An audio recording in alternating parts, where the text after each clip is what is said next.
I'd like to welcome all of you here this evening for the Candidate Forum for Whittier Mayor and Whittier City Council, sponsored by the League of Women Voters of Whittier and the Greater Whittier Area Branch of the American Association of University Women. I'm delighted to see such a great turnout. Pardon me? I'm in an awkward position. Can you hear? Because I can pick it up a little bit. The Whittier League of Women Voters is a nonpartisan political organization whose purpose is to promote the informed and active participation of residents in government. We put on candidate forums as part of our voter service activity so that you, the voters, can listen to and question the people vying to represent you in local government. Our city government is supposed to provide services to the residents and structure and planning for the effective operation and development of the city. Local elected councilpersons are just that, local, and should be accessible to their constituents who elect them. We're happy to see all of you here this evening, and we welcome our TV and video audiences also. Before we begin the candidate forum, the League of Women Voters will be going over a brief list of guidelines for decorum for audience and candidates at a forum. First and foremost, be respectful. Second, treat candidates, the moderator, and fellow audience members with courtesy and respect. The audience will not be allowed to address the candidates directly. All questions must be written. And we have two ushers who have cards and pens, which they will, so if you raise your hand because you need pen and a card, they will come and find you and give you a card and pencil.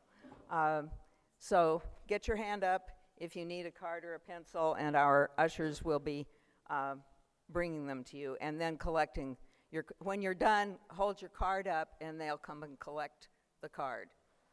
Okay. One way that we can facilitate this forum and keep it moving and answer as many questions as possible is for you to hold your applause to the end of the forum. There will be no shouting and no interruptions from the audience. Disruptions of any kind, including heckling or repeated interruptions or disorderly conduct, will not be tolerated. And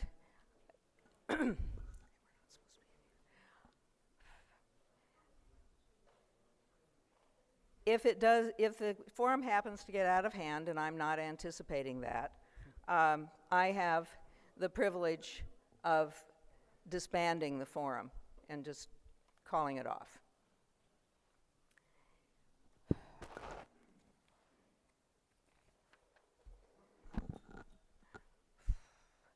All candidates running for the two-year mayoral position and the 4-year terms in Districts 2 and 4 were invited to participate in this candidate forum, and all have accepted.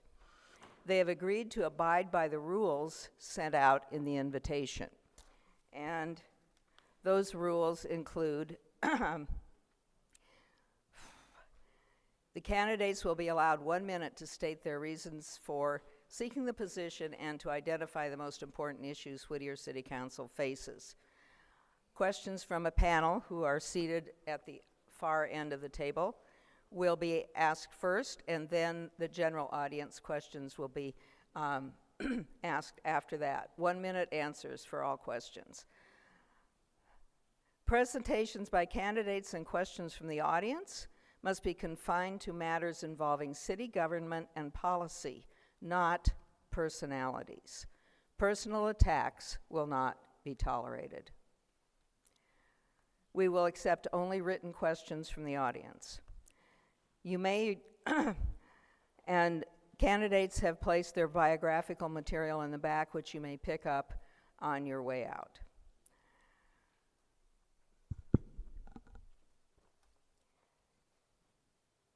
Okay.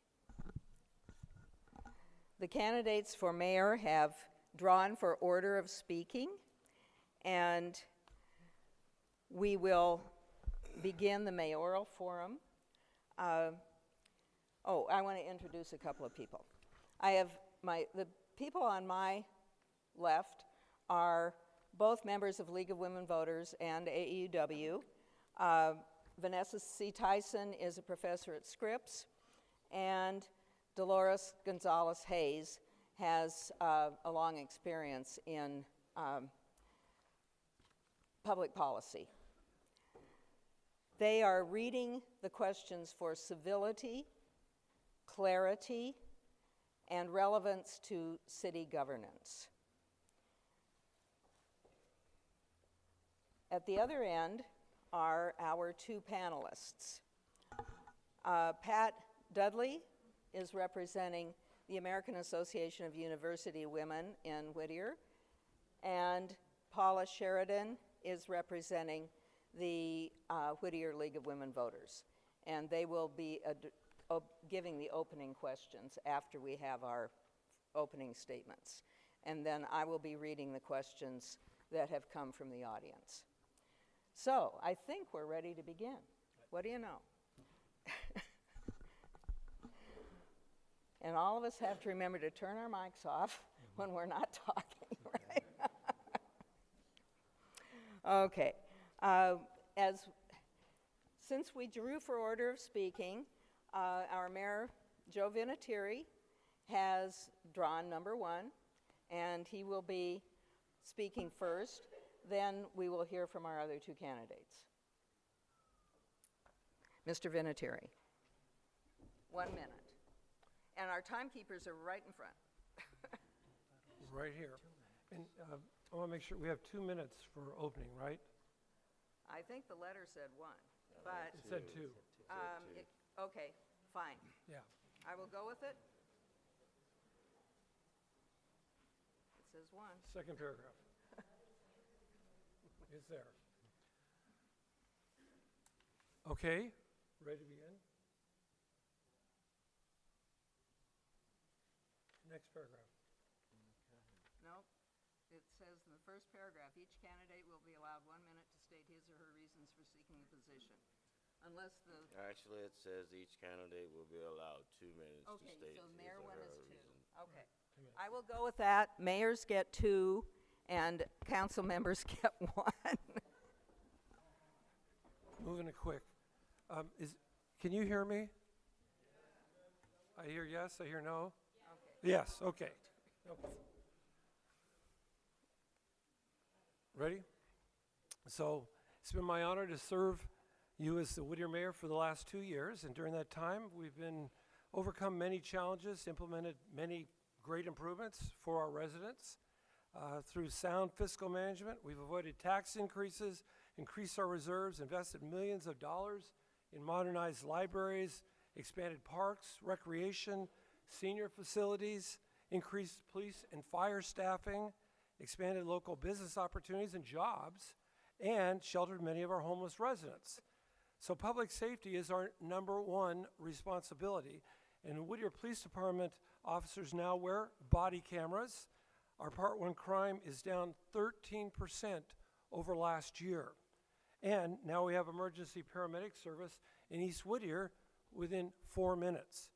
So you've also heard me say that I want Whittier to be the best place in SoCal to raise a family, and that means a city where we work with our nonprofits and our schools in educating our students, but it also means helping parents through sports. For example, did you know we have over 5,000 kids in youth sports here in Whittier, with library programs, with Wind Club, and many other activities.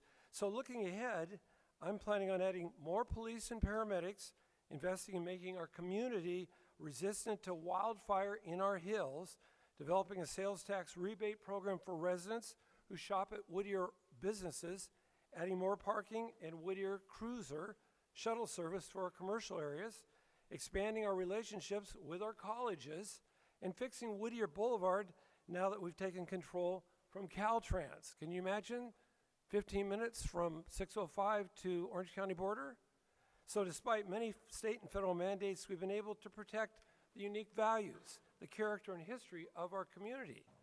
And it's going to take strong, stable, consistent leadership to maintain that quality of life that we've come to expect here in Whittier. And I'm committed to protecting our heritage, preparing our future, while preserving the sense of community that brought each of us to Whittier. Thank you very much. Thank you, Mr. Vinatieri. Now I would like to introduce Mr. Leon Savage. Greetings, everyone. My name is Isaiah L. Leon Savage. First of all, I'd like to thank each and every one of you for coming out, especially on a rainy night. I'm truly grateful for you being here. I'm running for mayor because I'm literally the best choice. What we have now, we know we don't like. Not him, but the situation that we are in. We have the worst roads, worst streets in the country. We need to denounce being a sanctuary city. And if we aren't a sanctuary city, we have the symptoms of a sanctuary city. Low police department, low fire department, low emergency services, bad roads, bad streets, criminals being let out on the streets after being caught. I've caught an illegal myself here, and they let him out the next day. He was about to stab Mr. and Mrs. Ruiz. If they were here, they confessed to that. However, I'm here to follow the Constitution, to give you the truth. I'm here to give you back your power, because in a republic, it is the legal registered voter that holds supreme power. Whittier has the third largest voting block in California. That means we have power. If you want more of the same, or more of what's going to be the same, those are the people you choose. But I'm the best choice. There are 3 words that were spoken in the beginning of creation. Let there be. So let there be me as your mayor, because I'm the right choice. And I want to use these last few seconds to say, because I'm a descendant of the homesteaders here, and I share that ancestry with the Quakers here. If the homesteaders and the Quakers saw what was going on right now, they'd weep. We went from being completely self-sufficient to outsourcing everything.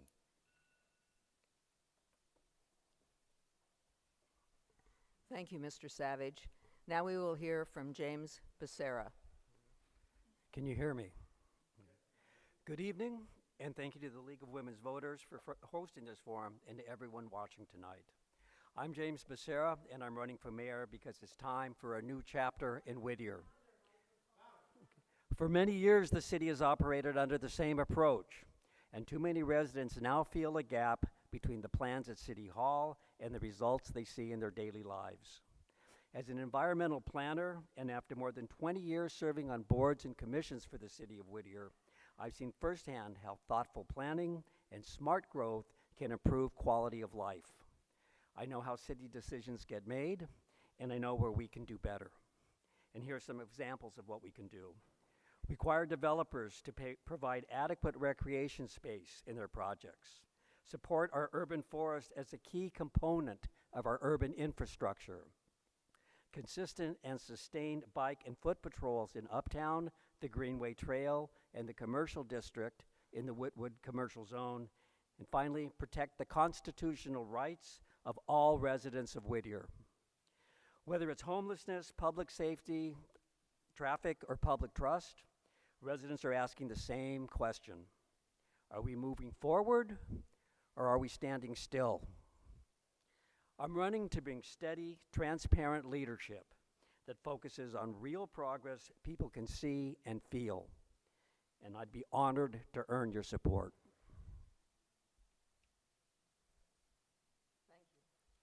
Thank you very much.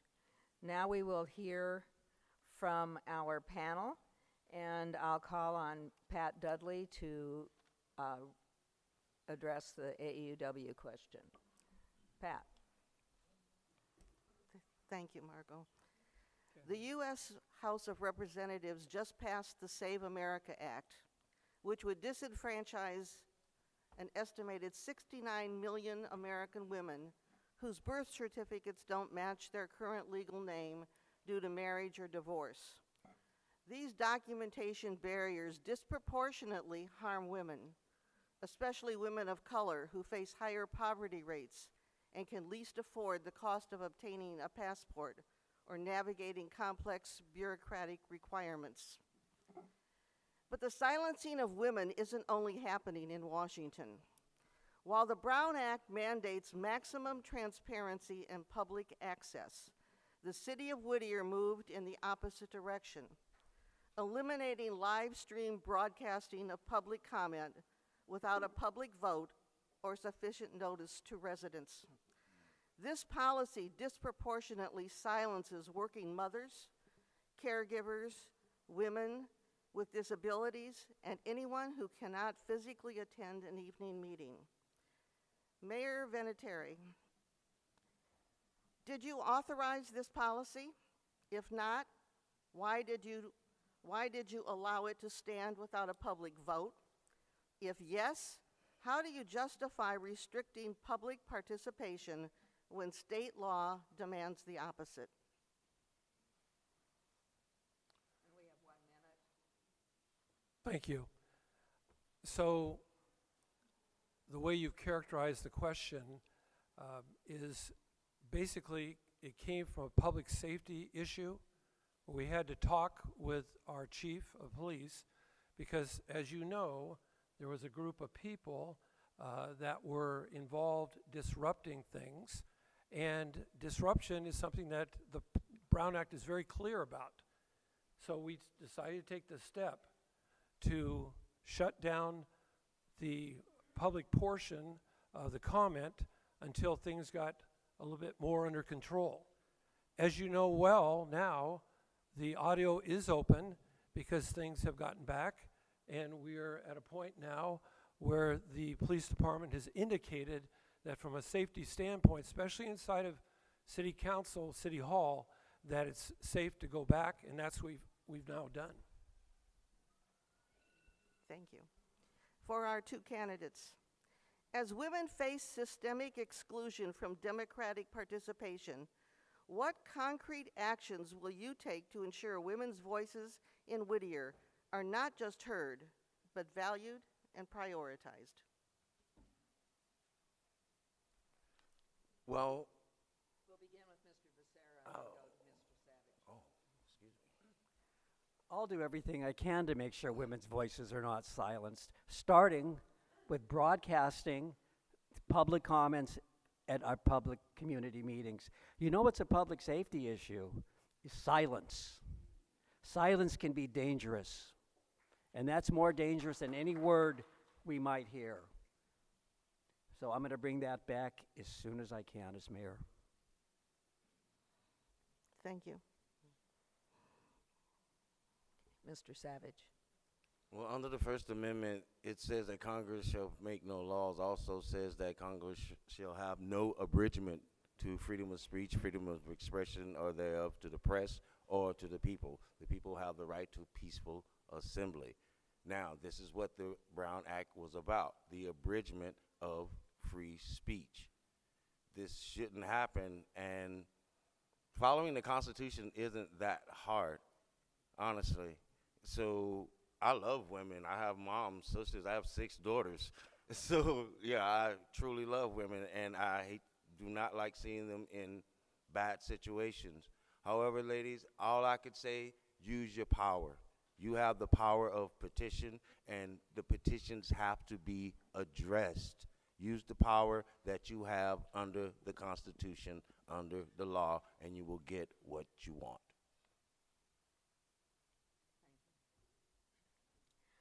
Next, we have a question from the League of Women Voters, and Paula Sheridan will address that question.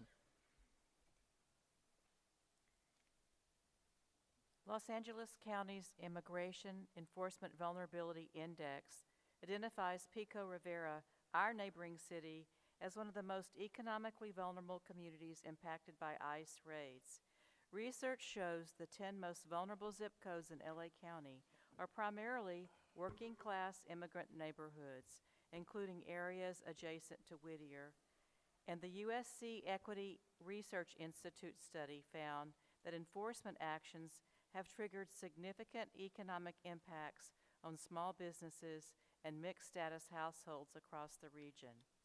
For incumbent council members, what specific actions did you take to communicate with and support Whittier residents during these operations? Was your response sufficient, and what would you do differently going forward? For all candidates cite public safety as a top priority, but when immigration enforcement prevents residents from calling police, accessing services, or participating in civic life, are those residents safe? How do you define public safety for all Whittier residents, and what concrete steps will you take to protect our community's economic stability and family unity in the face of ongoing federal enforcement? We'll begin with a question to the mayor, and I think you should repeat it, at least the specific points. What specific actions did you take to communicate with and support Whittier residents during these operations? Was your response sufficient, and what would you do differently going forward? Did you get it, Mr. Mayor? Can't hear. Yes, I think so. Okay, well, it's your turn. Sure. 1 minute. We had a number of people, as you all know, come to the city. In fact, there was so many people, we ended up being over here in the theater. We heard some stories. We felt some stories. And it was not a positive thing that's happened. We understand that. So what we did is we went ahead and allocated $65,000 to Hispanic Outreach Task Force to work with families that have been hurt as a result, both legal assistance, food assistance through the Intercommunity Faith Center. And I do think we need to be very clear, because rumors went around that somehow Whittier PD was assisting ICE. That's not the case at all. In fact, we don't even know when they come in to Whittier. All I can tell you is that further federal efforts, I hope that they cease. Thank you. I would need to remind people, both question readers and responders, that you practically have to swallow the mic in order for the audience to be able to hear you. So Paula, could you reread the question for the contenders, and we'll begin with Mr. Savage and then move to Mr. Becerra on this particular question. But please reread it, at least the detail, the pertinent end. All candidates cite public safety as top priority. Is that better? No? Swallow it. All candidates cite public safety as a top priority, but when immigration enforcement prevents residents from calling police, accessing services, or participating in civic life, are those residents safe? How do you define public safety for all Whittier residents, and what concrete steps will you take to protect our community's economic stability and family unity in the face of ongoing federal enforcement? Well, excuse me. I'd like to say that in 2018, the Supreme Court deemed it unconstitutional to declare sanctuary city or sanctuary state. It's a Fourth Amendment violation of homeowners, business owners, and property owners. Now, there were consequences with violation of being a sanctuary city and a sanctuary state. First, you lose your federal funding. We've lost our federal funding. Second, you lose your city charter. We're in jeopardy of losing our city charter under this administration. Third, all your city officials will be arrested. This is the reason ICE is doing what it's doing. This has nothing to do with color. This has to do with we are Social Security holders. They do not do not have Social Security numbers in other countries. Our Social Security numbers are connected to a Treasury Direct account. When they come over and use Social Security numbers, they're using one of our people's Social Security numbers. So it's not about their color. It's about the money that they're getting. They didn't earn it. Thank They you, don't Mr. deserve it. Savage. Next, we'll hear from Mr. Becerra. You know, sadly, we're just beginning to see the beginning of the repercussions and results of these ICE raids. But we know for sure that it's affecting families. And more often than not, it's a woman that's holding that family together. One of the first things I'm going to do is bring back the ordinance, which did not get passed by this council. Bring back the ordinance to require ICE to wear identification and take off their masks. Why? Because it signals to families that this city has values, believes in the Constitution, and values the sanctity of the family.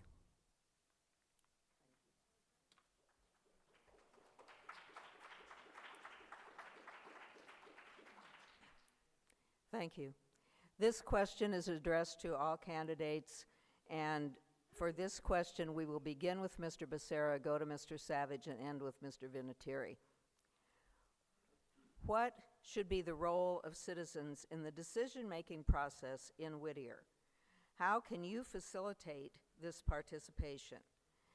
And I think we covered the public comment in the previous question. So, what should be the role of citizens in the decision-making process in Whittier? How can you facilitate this participation? Mr. Becerra. That role should be the largest role. We live in a democracy, and it's messy, but one of the things that we can have it run as smoothly as possible is to have a transparency in our governance that makes things apparent and clear to people what the council is doing for them. So letting people know what is happening, explaining it in clear language that they can understand what's happening to them, and more than anything, engage the young people to show that the system only works if they participate. Thank you. Mr. Savage. Well, the First Amendment, again, gives the legal registered voter, the American citizen, the right to petition for a grievance of redress, meaning your petition power literally has power. The First Amendment all the way to the 10th Amendment, those are 10 checkpoints, 10 checklists, things to do lists. As your mayor, that's the first thing to do. How many petitions have come in? What are they asking for? Because as your mayor, when you say jump, I'm supposed to reply, how high, and where do you want me to land? Seriously, you have to use your power. We are not a democracy. We are a republic. When we say the Pledge of Allegiance, we say to a republic. Okay? Let's get this straight.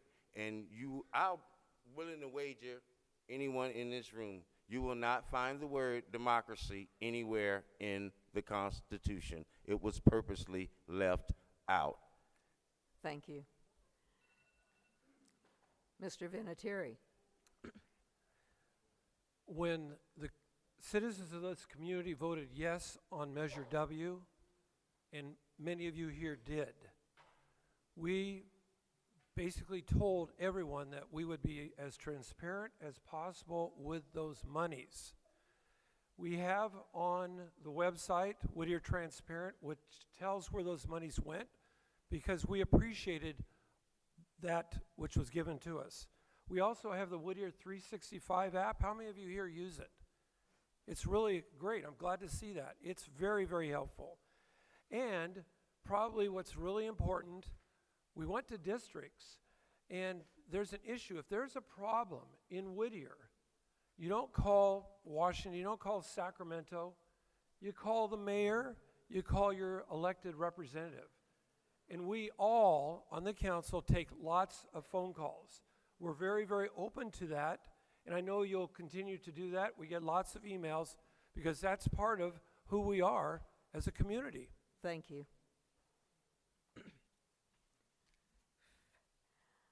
Okay, the next question has to do with police department staffing. How would you address police department staffing to maximize the on-the-street protection Whittier wants and needs and reduce the excessive amount of overtime compensation at time and a half? In fact, in 2024, one officer was paid over $469,000, which included his base pay of $136,000 plus benefits of around $24,000. So the overtime exceeded the base. For this question, we will begin with Mr. Savage, go to Mr. Vinatieri, and end with Mr. Becerra. Well, the national standard for police department is 52 policemen per every 10,000 residents. We have 80,000 residents, so that means we would need at least 480 policemen. I would like 800 myself, but we don't even have 150. We are below even national standards when it comes to protecting our community. Same thing with our fire department. We are below national standards when it comes to having a fire department of a town of over 70,000 people. That's something that has to change. It doesn't cost that much to get a sufficient police department. And if you like living in lawlessness, then you keep things the way they are. If you want a bigger police department, if anybody remembers Grace Napolitano, she secured a $6.3 billion grant for the infrastructure. That included adding a sufficient police department. Thank you. Mr. Vinatieri. We currently have 128 to 130 officers. We have officers retiring. We have officers coming in. And one of the great things about Whittier is we have been bringing officers in from other agencies. And we, as you know, if they want to come to Whittier and they're here for 15 years, we'll give them a silent second of $75,000 to actually live in Whittier. So if there's an earthquake, we don't want people coming from Moreno Valley. I'm of the opinion, because we've now brought in 2,000 people in West Whittier, that we need 4 more officers. And I'm also of the opinion, and the chief has been told this, that if he needs more help, he has the right to just talk to the city manager, and the city manager has given him the approval to go ahead and hire. We've got the body cams, we've got drones, we have a very excellent police force. I don't know if you saw it, but they basically arrested the folks who did that shooting some time ago in Uptown through great detective work. Thank you. And Mr. Becerra. Those overtime numbers speak for themselves. They're untenable and unnecessary. We have a cadet program right down the street at Rio Hondo College. We can start utilizing that program, bring in cadets, have them work the bike and foot patrols. That's a starter. That'll reduce some of the officers. We can also strengthen, energize our volunteer department. We terribly underutilize the volunteers that we could have in this city. We have a lot of retired law enforcement at Whittier. They're willing to do their volunteer work, and we can use them. Finally, I think we can mobilize and develop a better CERT Corps, Community Emergency Response Team. So when we have situations, they're well trained, put them on the ground and work rather than using sworn officers. Thank you.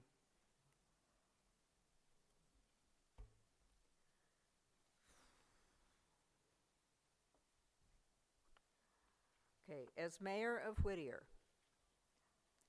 would you support and sign a Freedom of Information Act to obtain records of all ICE activity, including presence, operations, and abductions from the U.S. government? And we will begin with Mr. Vinatieri, go to Mr. Becerra, and end with Mr. Savage. Would you say the question again, please? I didn't get the first part. As mayor, would you support and sign a Freedom of Information request to obtain records of all ICE activity from the U.S. government? We have requested of our federal representatives that same information, and we've done it on several occasions. They are not able to get that information themselves. So to file a FOIA for that information that even our own congressperson has not been able to get, that would be a waste of time. You're making a statement, I get it, but if we can't get it from our own Congress, then it's going to be difficult for the city to cross into that territory ourselves. Thank you. Mr. Becerra? Could you repeat the question, please? Just the first part. Would you support and sign a Freedom of Information request to obtain records of all ICE activity in Whittier, including presence, operations, and abductions? I would support and I would sign that request as quickly as I could. When people are being abducted, families are being ruined, and they're entitled to know what happened to their loved ones. There's no excuses why it can't be done or shouldn't be done. It has to be done. Thank you. Mr. Savage? Well, to be honest, that's literally above a mayor's pay grade. Under Article 2 and Article 6, what's going on now is legal action. No, I would not sign anything to expose people who are doing their job. This is a federal order. They are federal officers. They are following federal orders. These people are human, just like you and me. They have families that they go home to and take care of. Doxing them, having them show their faces, it's already went up 1,000%, these people being attacked. And families, see, it's that type of behavior because you've never been through the thick of it. So it's easy to talk when you've never been down that road. So I wouldn't sign it. Wholeheartedly, I would not sign that because I would not put these people in danger like that. I would not stand in the way of defying a federal order. And again, that is above a mayor's pay grade. This is why he can't get anything from them, because he knows it's above a mayor's pay grade under Article 2, Article 6. Thank you very Look up much. for yourself.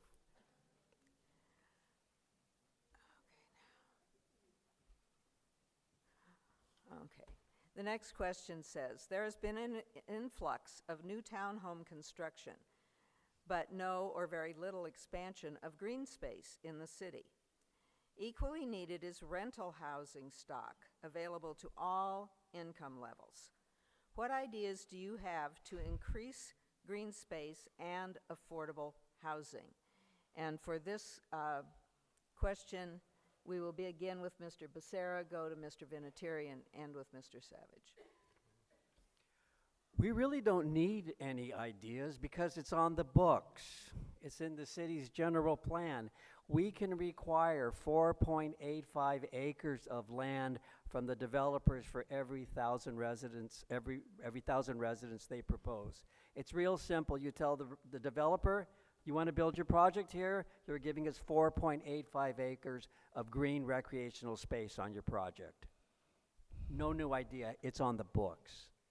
In terms of apartments, there's better ways to design apartments. We know what we see in those hangovers, if you will, from the earthquake. No, that's not what I'm talking about. There's nothing wrong with apartments. People need to be able to rent. We want to attract young people, businesses in Whittier, the employees thereof. We need to have rental units so we can integrate them into the project. Thank you. Mr. Vinatieri? So most of you are aware of the fact that if a developer wants to come into Whittier, they have to either come up with green space or put money into the fund that comes up with green space. Much of that money is being used today as we speak. Parnell Park. Some of that money is going into Parnell Park. We're having a new park on the Greenway Trail at First Avenue, the new linear park. Some of that money is going into that park. We're looking at, we purchased some space at Anaconda Park, and there's money going into that park. And Broadway Park is under master planning right now. There's no other city in our area that has 5 different park developments at different stages going along at one time. And some of that money that we're talking about, the developer money, is going into many of those spaces. Okay, thank you very much. Mr. Savage? what's going on right now is complete waste of money, complete waste of energy. We should be fixing our streets, our sidewalks. Our businesses are closing daily. We're losing, people are moving out of Whittier. If you feel like you're in a good situation and you really believe that, you might need to do some soul searching when you go home tonight, because this town ain't fine. We're in trouble, and we're headed for bigger trouble. Parnell Park was a disaster. I was there for the first day of the so-called construction. It was a massacre. It looked like somebody came through with 50 calibers. No, we need to fix our streets and our sidewalks. Within the first week of repairing all our streets and sidewalks, businesses go up 25% profit just from having better streets and better sidewalks. We don't need any more apartment houses. None of us grew up in apartment houses. We grew up in houses with yards.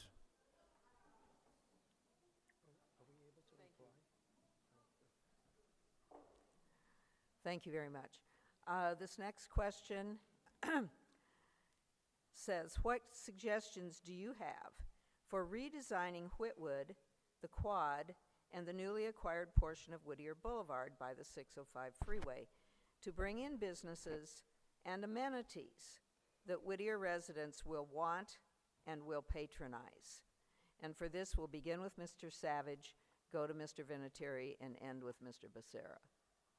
Good, because I can elaborate on what I was previously saying. We need, first, redo the whole parking lot. Hire American contractors to do it, not foreigners, because we outsource too much right now. Yeah, redo the whole parking lot. Revamp some of the stores. But the first and foremost, if you redo the parking lot and the streets and the sidewalks around the parking lot, you will see a profit increase. It will be safer. However, this is the thing what people don't understand. With every structure that goes up, this is the need for more police. Because with every structure, every park that's made, you have to have the adequate amount of security, meaning more police, more firemen. It's all these big dreams about build this or build that, but how are we going to keep it safe? Can anybody answer that? I'll wait for it after this is over. You please come to me with an answer. Thank you very much. Mr. Vinatieri. So how many people here shop on Amazon? Raise your hand, please. Raise your hand. Come on. It should be most everybody. That's what's going on to the Whitwood, the quad. That's what has gone on at Westminster Mall that's being torn down to put in houses. That's what happened to Brea Mall. That's what's going on. So what are we doing about Whitwood? Well, we're working on Whitwood, because having the Sears there empty doesn't do anybody any help at all. And the quad, believe it or not, for what it has in the way of sales, is actually doing quite well. And you saw that it was sold the other day. It was sold for a bit of a premium because it's doing relatively well. West Whittier Boulevard, we've got it now. We're working it, and you're going to be seeing some changes there to make that end of Whittier a much friendlier way of coming in to the community. It takes time, but anything good takes time. Thank you. Mr. Becerra. I think to maximize West Whittier, it has the adjacency there to the 605 freeway, so we need to bring in businesses there'll be that nice synergy there with the freeway. I'm going to jump to Whitwood. Ideally, there should be some recreation component to that development. It's centrally located. We can bring in tournaments and so forth on the weekend. That'll generate income. It'll help keep the density down. The quad, there's not enough room for a sports complex, but I think we can bring in some housing. Retail isn't going to go away. It is anybody's guess the future of retail, but it's not going to go away. So we start working with futurists, if you will, economists, bankers, and seeing the type of retail that can be developed. Whittier's in the driver's seat. There's not that much infill anymore in the county. So we're going to be able to bring in some very good projects here. Thank you. I'm going to ask one more question, and then it will be time for closing statements. What can the city of Whittier do to educate residents about the problem of human trafficking and how to prevent it and how to stay safe from harassment? And we will begin with Mr. Becerra, go to Mr. Vinatieri, and end with Mr. Savage.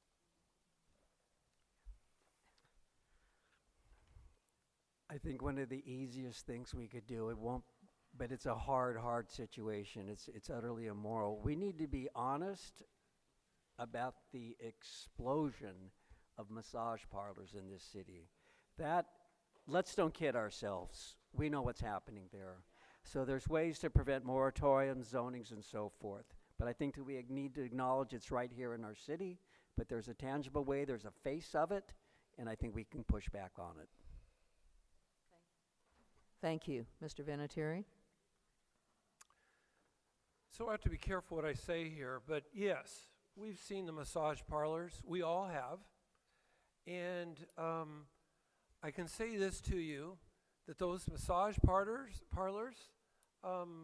there is some issues, we believe, with trafficking, and there is, how should I put it, investigations going on. People are being watched, things are happening. It's just that when it comes to this particular type of investigation, it's a little bit hard to do. You all aren't aware of it, or maybe you are. We had one bust on Hadley just a couple months ago. It takes a while to do those because normally you have to have people coming in from, police officers coming in from outside of Whittier who are not known in Whittier to investigate those things. So all I can tell you is it's so noted, it's been talked about, it's actually being more than talked about. Thank you. And Mr. Savage? One, I would reinstate the 1,000-yard rule. 1, 2, I would sue the state for allowing pedophiles to be paroled to the third largest school district in Southern California. Yes, we are. These are things that need to stop. Who thought it was a good idea that pedophiles could be paroled in the third largest school district in Southern California? The administration kept signing off on it. So was there somebody looking for deniability or something? That's what I would do. First, reinstate the 1,000-yard rule. Second, get rid of every pedophile in this town because they don't need to be nowhere near children. But for some reason, they've had the ability to reinstate it, but they won't. So that's what I would do. And get a bigger police department to escort each and every one of them out of town. You don't put wolves in with lambs and think the wolves won't get hungry. Thank you.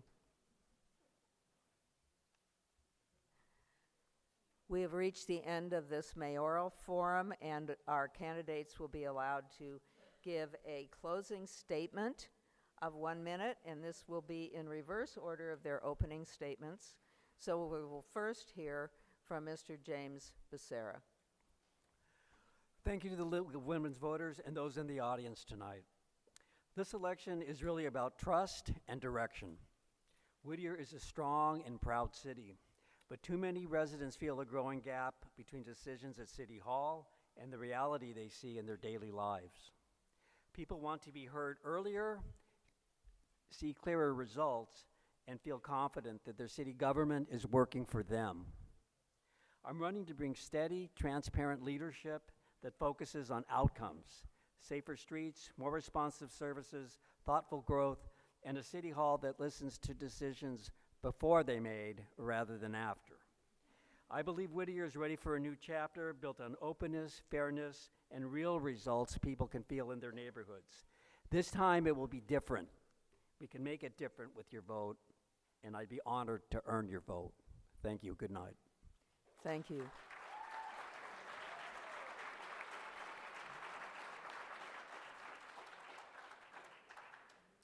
Mr. Savage.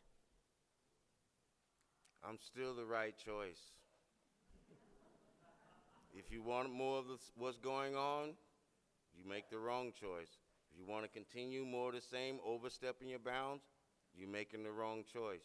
If you want somebody who's going to be transparent, who's going to go according to the letter of the law, the Constitution is here to protect us, not hurt us. I'm the right choice. If you want the pedophiles out of this town, I'm the right choice. If you want a bigger police department, I'm the right choice. You want a bigger fire department, I'm the right choice. You want a better streets and better sidewalks, I am the right choice. So let there be me as mayor of Whittier. Because we are in trouble, people. We can't sit idly by and act like we're not. Socrates said a society is based on law and order. When you have no law and order, you have no society. Thank you very much.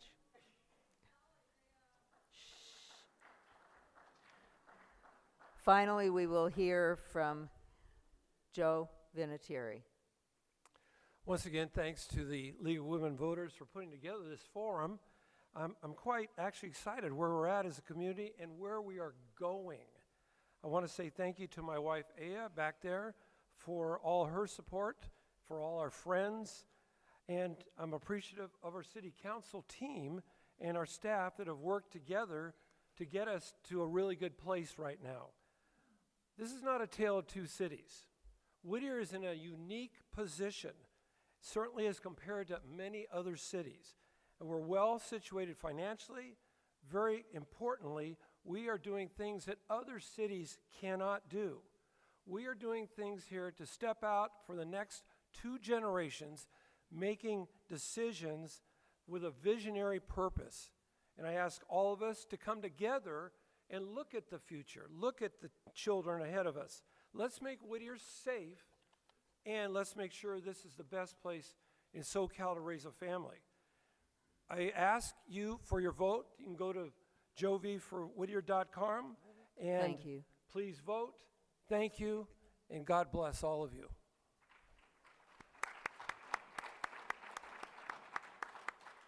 Let's give a hand to all of our candidates for mayor.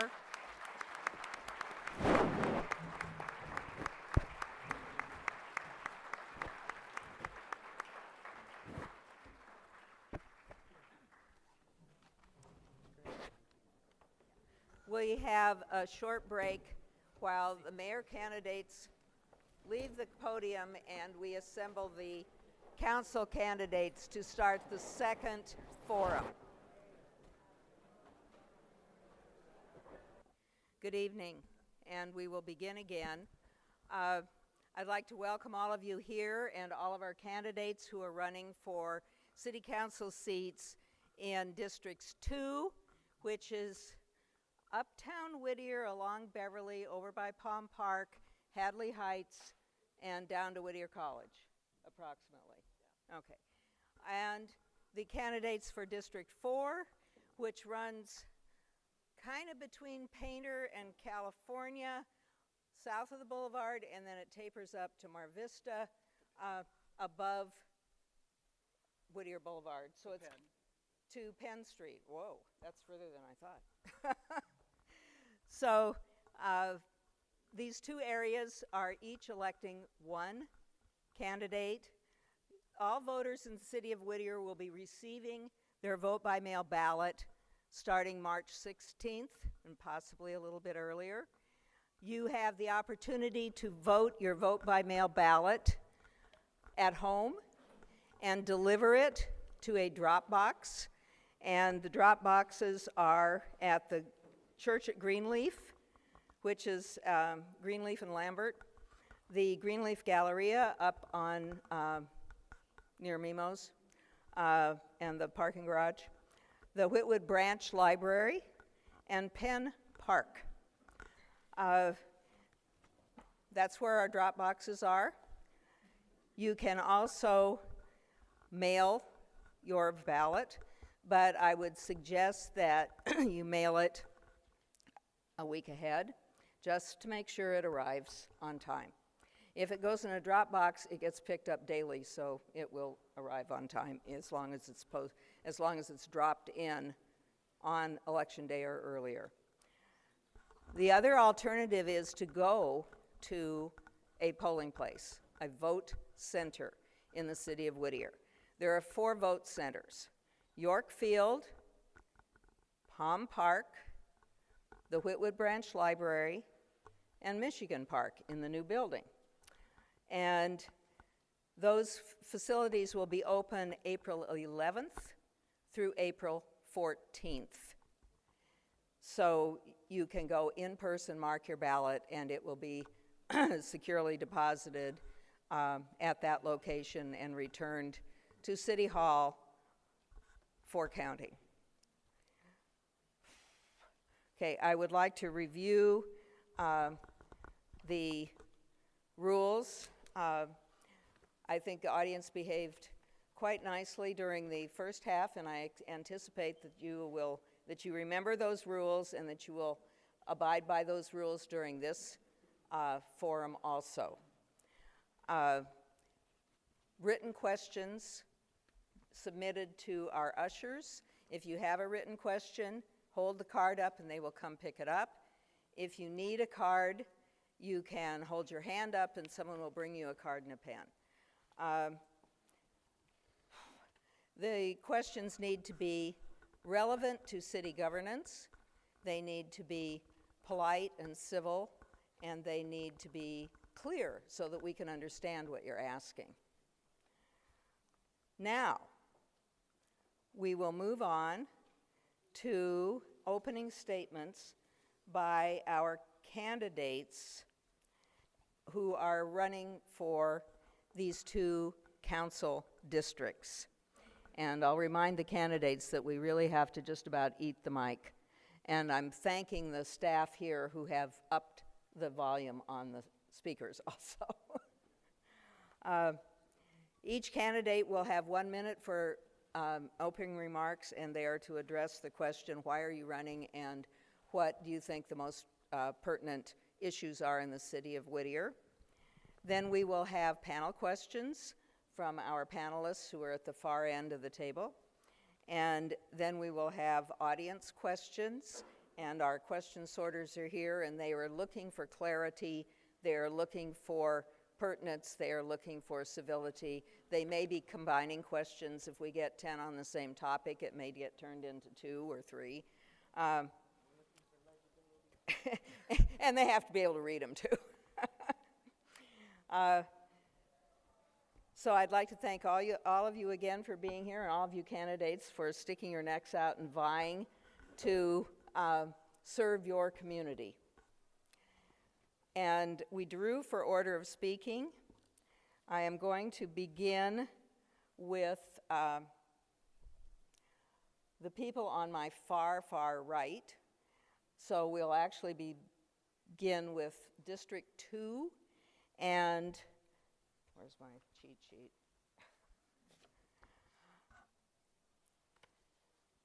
The first candidate this evening who will be giving his opening remarks is Rolando Cano.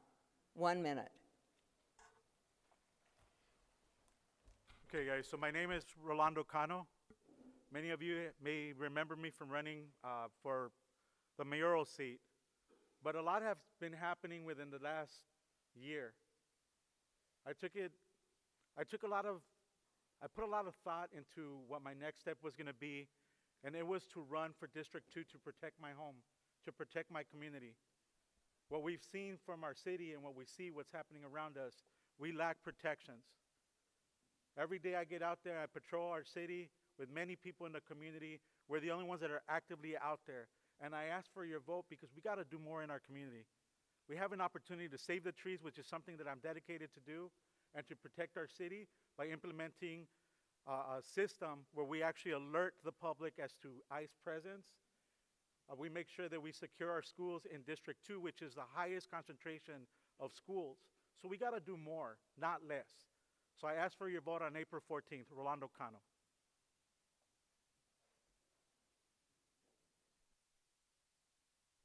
Thank you. Next, we will hear from Rene Ramos.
Thank you. The next candidate we will hear from this evening is Octavio Martinez. Good evening, everybody. I am your current Mayor Pro Tem, Octavio Cesar Martinez. I too, as the other candidates have said earlier and will probably say the rest of this evening, that public safety is the bedrock of any community. If a city isn't safe, nothing else will work. As a former chaplain with the LA County Sheriffs and Whittier PD, I saw firsthand how important it is for a city to be not only be safe, but to feel safe. I am the only candidate up here that has been endorsed by the Whittier Police Officers Association, and I've been endorsed by the LA County Firefighters Union. I'm asking for your support to continue the work that I've been doing in keeping the city safe, bringing investments and improving the local economy. Thank you.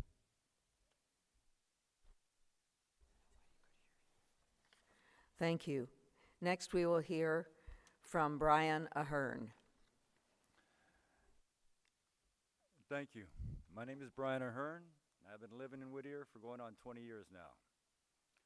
Little about me is I have many faults and failings behind me. My biggest fault being I'm gullible. I take a person as being honest and believable from the start. That is until they have proven to me that they are not. Coming up in this debate, we'll be given a short time to answer some serious questions. They will deserve informed and honest answers. I will not be giving them as my scope of information may not cover these. I will do my best in the time allowed.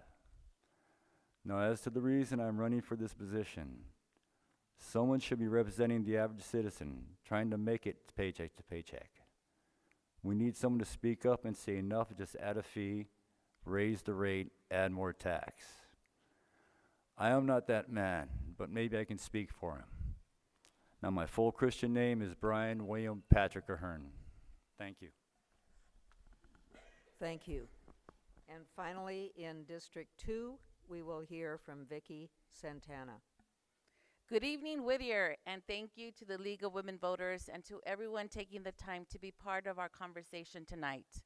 I'm running for District 2 because this is where I built my life and I raised my son, and I want to continue to serve our city. As a Rio Hondo College trustee and in my professional life, I've navigated complex problems, hiring decisions, managing risk and litigation, and helping keep both the public and employees safe in sensitive situations, all with real-world consequences. Talking with residents, I've been surprised how often basic municipal concerns aren't addressed quickly, whether it's trees and public spaces, election timing, or traffic and speeding on our streets. Whittier has the potential to be a regional leader, but leadership starts with getting the basics right for residents every day. I'm running to bring steady leadership that listens, follows through, and solves problems so residents know their city works with them, not around them. Thank you. Thank you. Now we will hear from our three candidates in District 4, beginning with Felipe Phil Longoria. Good evening. I want to thank the League of Women Voters for putting on this event and all of the residents who came out tonight to see us. My name is Phil Longoria, and I'm running for City Council District 4. I've been a proud resident of this community for almost 20 years and actively involved in nonprofit volunteering for the past 17. Serving and strengthening the place we call home has been a consistent part of my life, and I want a better future for all Whittier residents. To me, this is not about left or right, red or blue. It's about community, safer streets, protecting our neighborhoods, supporting local businesses, improving communication, and ensuring residents feel heard. We may not always agree, but respectful dialogue and collaboration are what move us forward. Together, as one community and one voice, we can strengthen our neighborhoods, support our local economy, enhance public safety, and build a future that reflects our shared values. I would like your vote as early as you can, starting in March, if not on April 14th. Thank you. Next, we will hear from Aida Macedo. Hi, everyone. Good evening. My name is Aida Macedo, candidate for District 4. I'm a business owner here in Uptown. I'm an attorney by training, and I'm very excited to be here today to talk to you about my candidacy. My top 3 issues are community safety, a smart growth, which means looking at the future of Whittier and how we're going to develop as a city in line with what residents want, and most importantly, government, representative government and government transparency. We need to have a council that is responsive to our needs. We need a council that answers the call when we call for issues. Everyday issues, every constituent issue is important. And so I hope to bring my experience as an attorney, as an advocate, as a parent in the city, as a wife, and bring that complexity to you to serve you on this council. Thank you. Thank you. Next, we will hear from Fernando Dutra. Good evening, everyone, and thank you for coming out tonight. Thank you to the League of Women and Margot for the work that you do as well. You guys do a great job. So I'm Fernando Dutra, and I'm running for District 4 as well. I'm proud to have served the city for 26 years. First as 6 years as a Design Review Board member, 6 years as a Planning Commissioner, and then, of course, the last 14 years as your City Council member.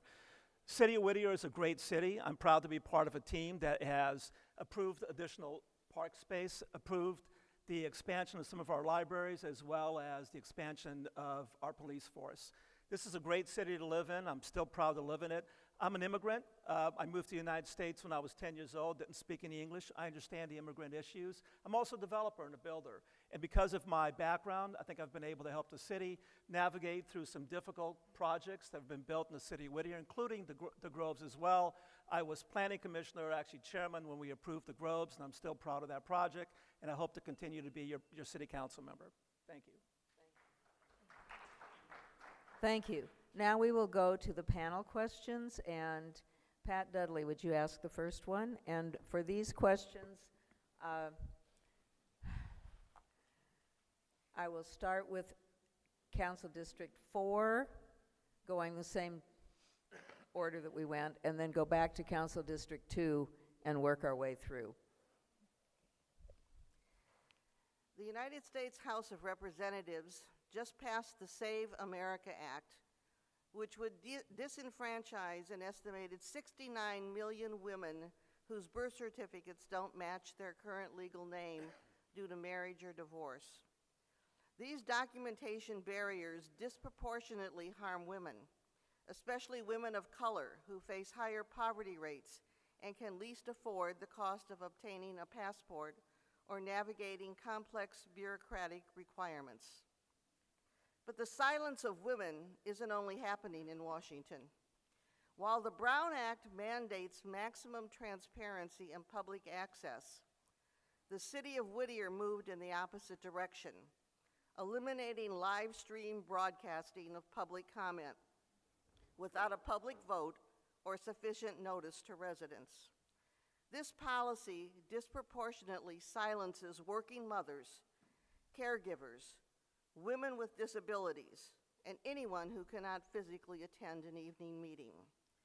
To our incumbent councilman, did you authorize this policy?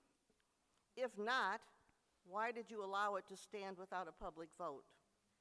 If yes, how do you justify restricting public participation when state law demands the opposite? Thank you.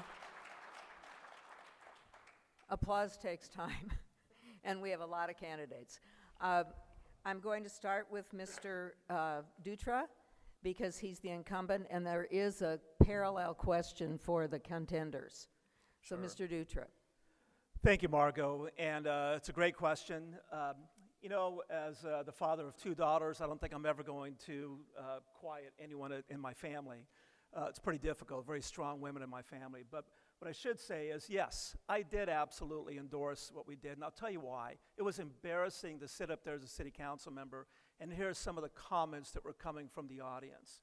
It was embarrassing. I thought about, maybe if a young man or a young lady that may have been sitting in that audience at home watching TV, listening to some of the bad words that are coming out of these people's voices. So did we absolutely make a hard decision? We did. It was complicated. It was very, very difficult. We didn't make it in a vacuum, but we did it, and I do it again today because I was interested in making sure that we were quieting those people that were being disrespectful to not only the city council, but everybody inside the city council room and everybody at home as well.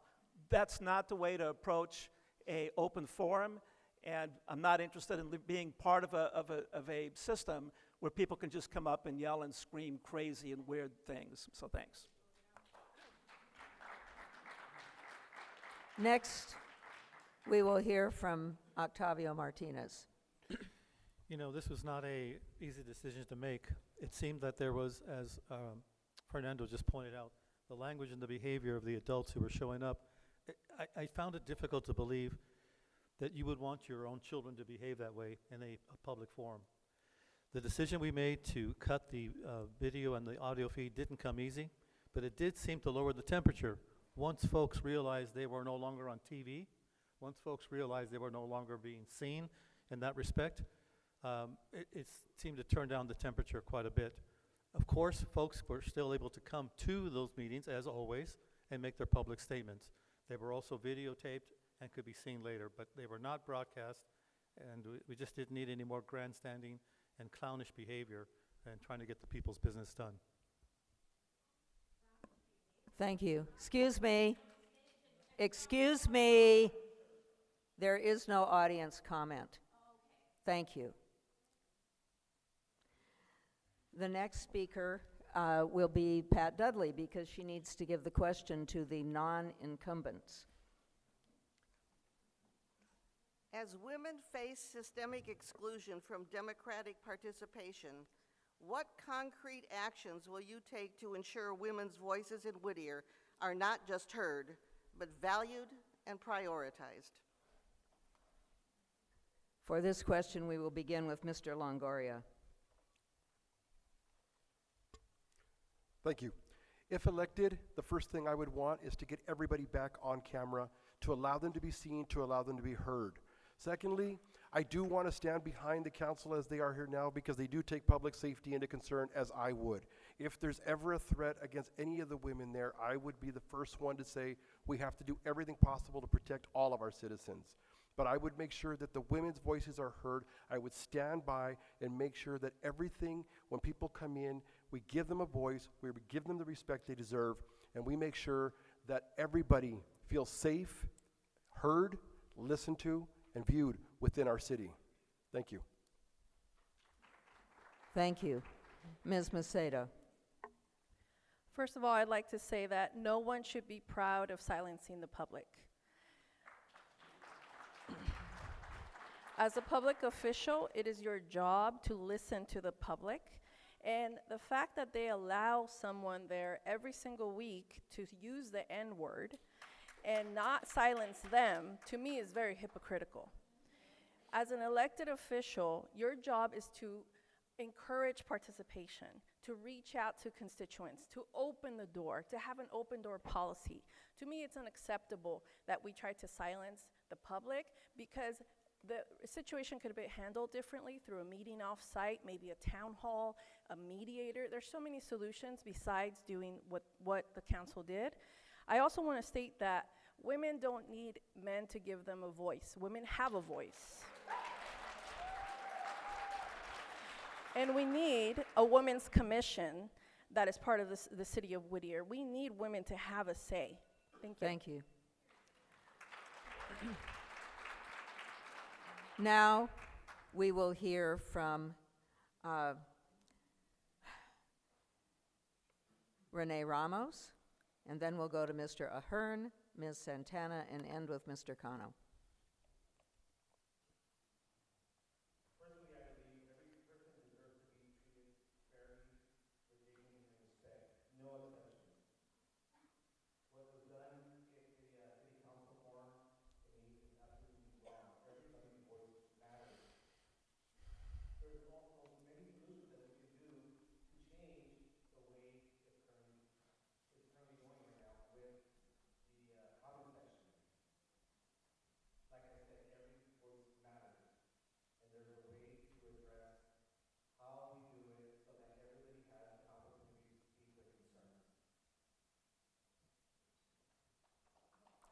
Thank you.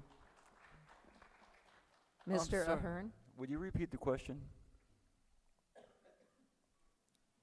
Can you repeat it, Pat? Would you repeat the question, please?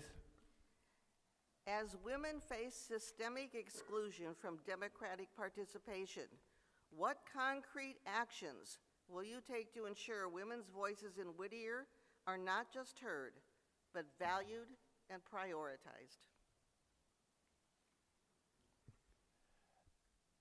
This is one of those questions I said I'm not informed on, although I am married. No, I've been married twice now, and I have a daughter. Women's rights have come a long way since I was a child. They've been listened to, and some haven't. The same with men. Now, as far as the council meeting goes, I stepped up in October and started opposing their silencing the public. Also, they're regulating how we can speak, where we stand in line, the order we stand in line, and a cutoff time if you don't show up there in time. The Brown Act protects the people to speak and their public right to address the council. Our council has canceled it. Thank you. Next, we will hear from Ms. Santana. The moment the council decided to stream the meetings, that included the public comment. Stopping it from being streamed is a violation of the Brown Act. And if council members feel that they don't want to be any part of it, then they shouldn't be elected officials. I was an elected official for 13 years, and I chaired meetings where the public wasn't happy. But you know what? We sat there and we took it because we respected our constituents. We respected the students that we represented because they helped us make policy better because we were elected to represent not only them, but the members of the community. And I agree with Ms. Macedo. Women don't need to be given an opportunity. We have rights to speak, and we will continue to exercise them. And if you elect me, I will be that voice. We also need a commission on the status of women in the city, so that it isn't a surprise where we need to invest more, because if that's a real question, then we're not in a good place in the city of Whittier, and that needs to change. Mr. Cano.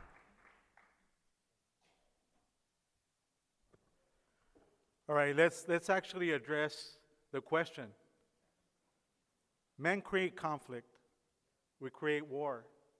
Historically, women said enough is enough, and they never asked for permission. They took their power. They took their right to vote. And I, for one, stand behind it because no one should tell a woman what to do. And us as men that create wars should stand behind our women and push back and say, no damn way are you going to take this woman's rights away. We fight alongside women, but they have their own voice. So here we are celebrating women and understanding clearly their right is their own, not mine to decide. As far as the city council, when it comes to public comment, they're talking about people like myself that have taken every step and been ignored. Then they turn off the cameras and they turn off the sound. That is not appropriate. That is thin skin. You have no room up there if you cannot handle it. Thank you. The next question will be addressed by Paula Sheridan. Los Angeles County's Immigration Enforcement Vulnerability Index identifies Pico Rivera, our neighboring city, as one of the most economically vulnerable communities impacted by ICE raids. Research shows the 10 most vulnerable zip codes in LA County are primarily working-class immigrant neighborhoods, including areas adjacent to Whittier. And USC Equity Research Institute study found that enforcement actions have triggered significant economic impacts on small businesses and mixed-status households across the region. For incumbent council members, what specific actions did you take to communicate with and support Whittier residents during these operations? Was your response sufficient, And what would you do differently going forward? For this question, we will begin with Mr. Ahern, move to Ms. Santana, work all the way down to Mr. Dutra, go back to Mr. Cano, and end with Mr. Ramos. Pardon?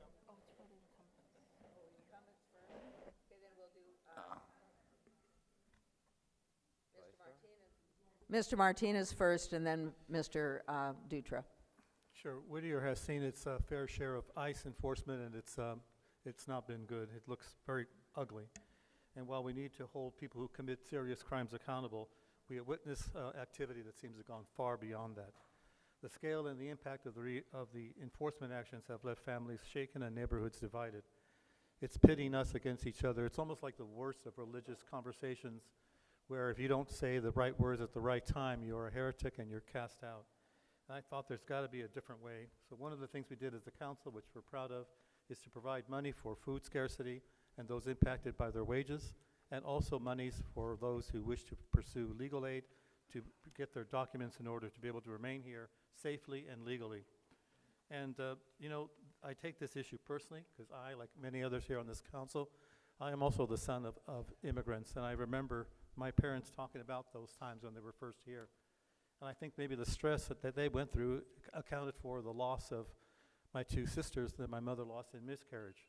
So I take this seriously and personally. Okay. Thank you. Next, we'll hear from Mr. Dutra. Sure, thank you, Margot. And as probably the only immigrant up here on stage, I take this very, very seriously as well. And so when we discuss these issues at City Council, I was a supporter of us writing a resolution that supported the immigration issues that we were dealing with at the time. And we came up with resolution number 2025-38 that supported giving one of our local nonprofits $130,000 to help families dealing with some of the issues. And personally, I also contributed to that organization as well. I think that it's important that we take this very, very seriously. As a council member, I can look at any one of the immigrants in this city in the face and say that I think we did our best and that we're going to continue supporting them throughout the entire process. Thank you. Now, will you read the question for the challengers, please? All candidates cite public safety as a top priority, but when immigration enforcement prevents residents from calling police, accessing services, or participating in civic life, are those residents safe? How do you define public safety for all Whittier residents? And what concrete steps will you take to protect our community's economic stability and family unity in the face of ongoing federal enforcement? We will begin with Mr. Ahern, then go to Ms. Santana, Mr. Longoria, Ms. Macedo, and end with Mr. Cano. Thank you. That's a very difficult question because everybody's taken to the streets on this. Now, if you watch what happened in 2016, President Trump was elected. They were asking for 5 million pass to citizenship for the Dreamers. He approved. Then they jumped, Pelosi and Schumer, plunged the number to 10 million. Again, he said we would make a path for them. He said he wanted help building a wall. They told him no help and we would not back any of your agenda. They have failed the American people and the immigrants. They are the ones that will not deal and make a path for them. I grew up in an immigrant area, and we had La Migra raids back then. People come back. It's different now. President Trump has gone a little maniacal on this. Okay, Ms. Santana. Let me begin by saying that the city of Whittier did not do enough to ensure that our immigrant community and our overall community felt safe during the ICE raids. And this is not a past tense situation, it's continuing. The city of Pico Rivera was targeted, but the difference that they made was that they didn't pretend that it wasn't happening to their residents. And they organized, and the council members met with the sheriff's department so that the sheriff's department did their part to ensure that the public was safe. Residents shouldn't be patrolling the streets to notify other residents that ICE is there. But we have a lot of heroes in this room who have done that, and I thank them for that. We should have said that the council should have made the decision not to allow ICE to have masks in the city of Whittier, but they didn't. Giving money for food is wonderful, but it's not enough. It doesn't address the safety issue. More needs to be done.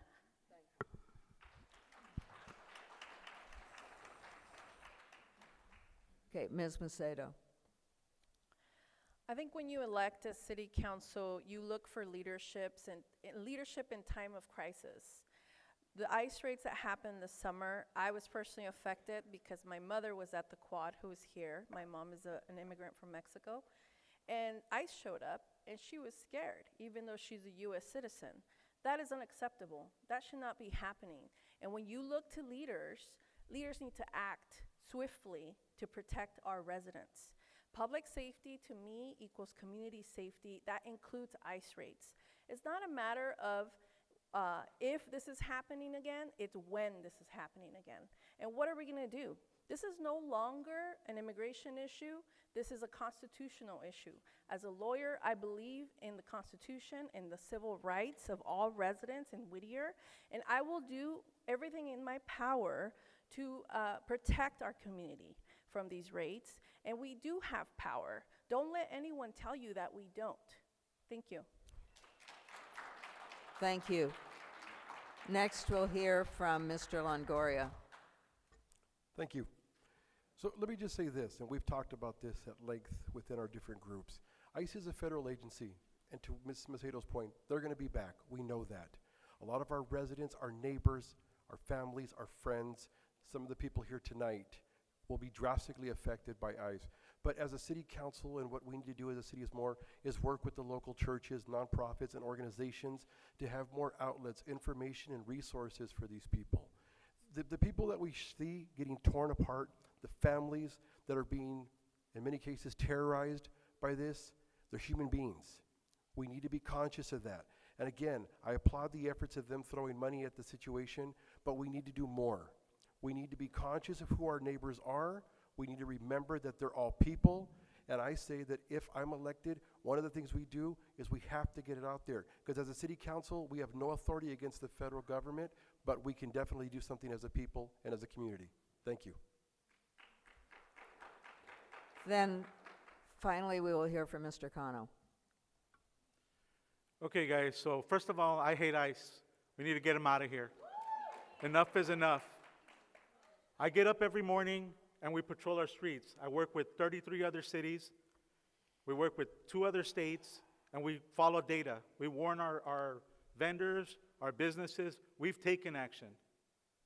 When I've gone up to city council to beg them to do more, they decided to approve an empty promise. They failed to provide protection. And the money that's offered, no one has access to. There is no process. What we do, what I've done is, I've done more than our current elected officials, and that is a shame. I'm just a resident like many of you here, but many of the people that come out and protect our city are sitting in this crowd, and I applaud you. It is us that take care of ourselves. The city's doing nothing, and that's why I'm fighting for District 2, because we're getting targeted. Enough is enough. I will do what it takes, calling an urgency order so that we can protect our city, but we got to do more.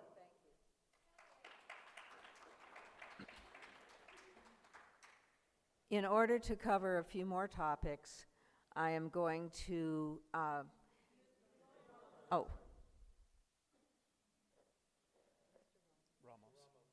Ramos, I'm sorry. Please take your turn.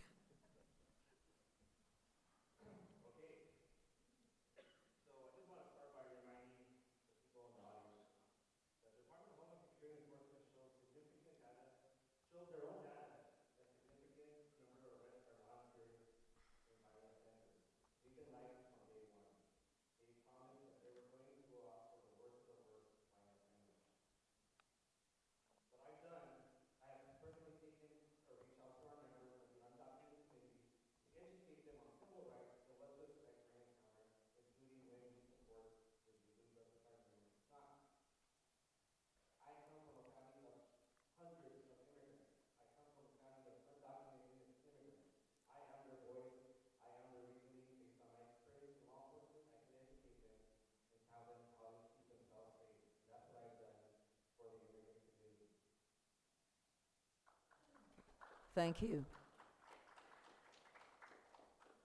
Now I'm going to try something which we don't always do at Whittier Forums, but it will give us a chance to ask a few extra questions.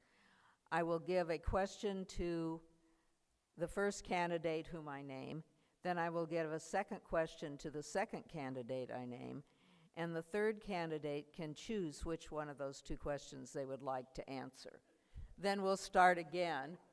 Should be interesting.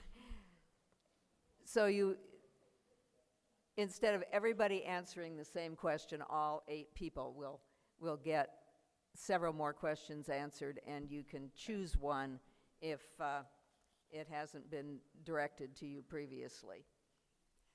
Okay, so now the trick is figuring out where I start.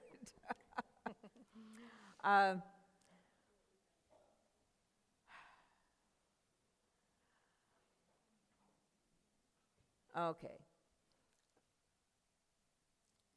I'm going to start at the beginning again. So Mr. Cano, and then we'll go to Mr. Martinez, no, to Mr. Ramos. Then Mr. Martinez will get to answer one of the first 2 questions. Then I'll give new questions to Mr. Ahern and Ms. Santana, and then Mr. Longoria can choose which question to answer. So we hope it'll work out. Okay, the first question to Mr. Cano. Since June 2025, ICE raids in Whittier have affected our entire community regardless of citizenship status. They have left families broken and businesses struggling. What will you do to prevent further racial profiling and protect our civic freedoms? How will you support struggling businesses when potential customers are afraid?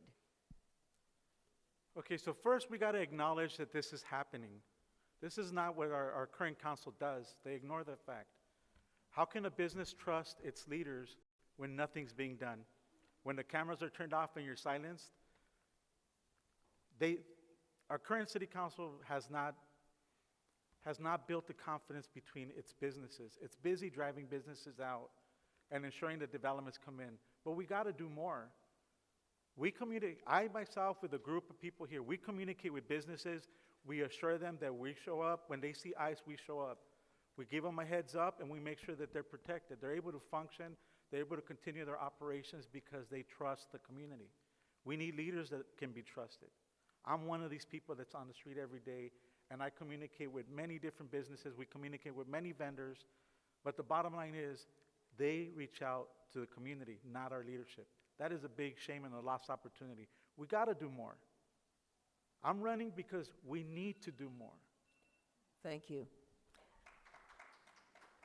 Next, I will give a new question to Mr. Ramos. And this question is,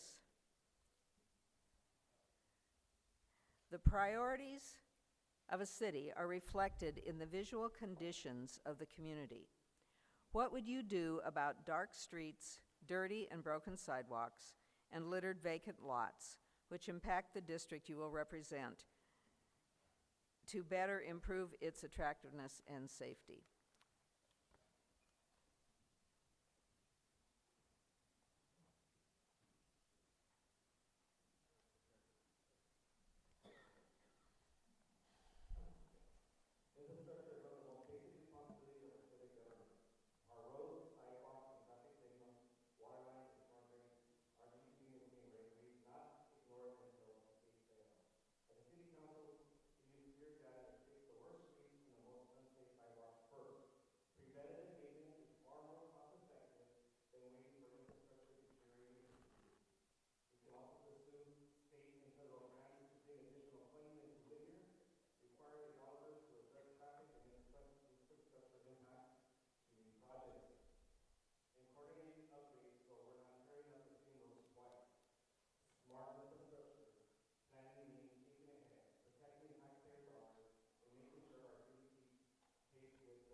Mr. Martinez, You have a choice of discussing the racial profiling and protecting our civic freedoms, and when people are afraid to go out and shop, Right. or to deal with the priorities of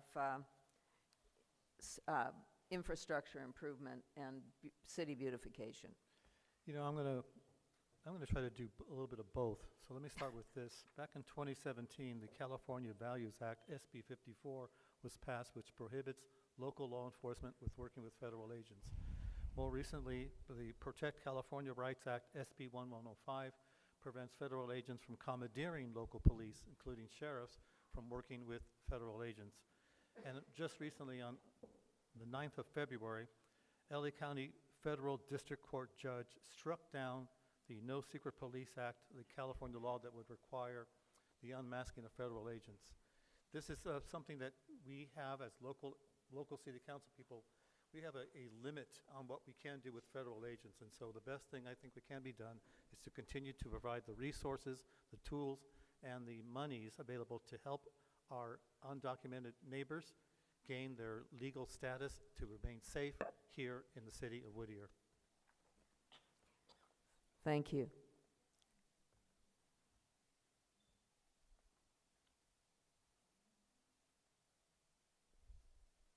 Now I will address a new question to Mr. Ahern.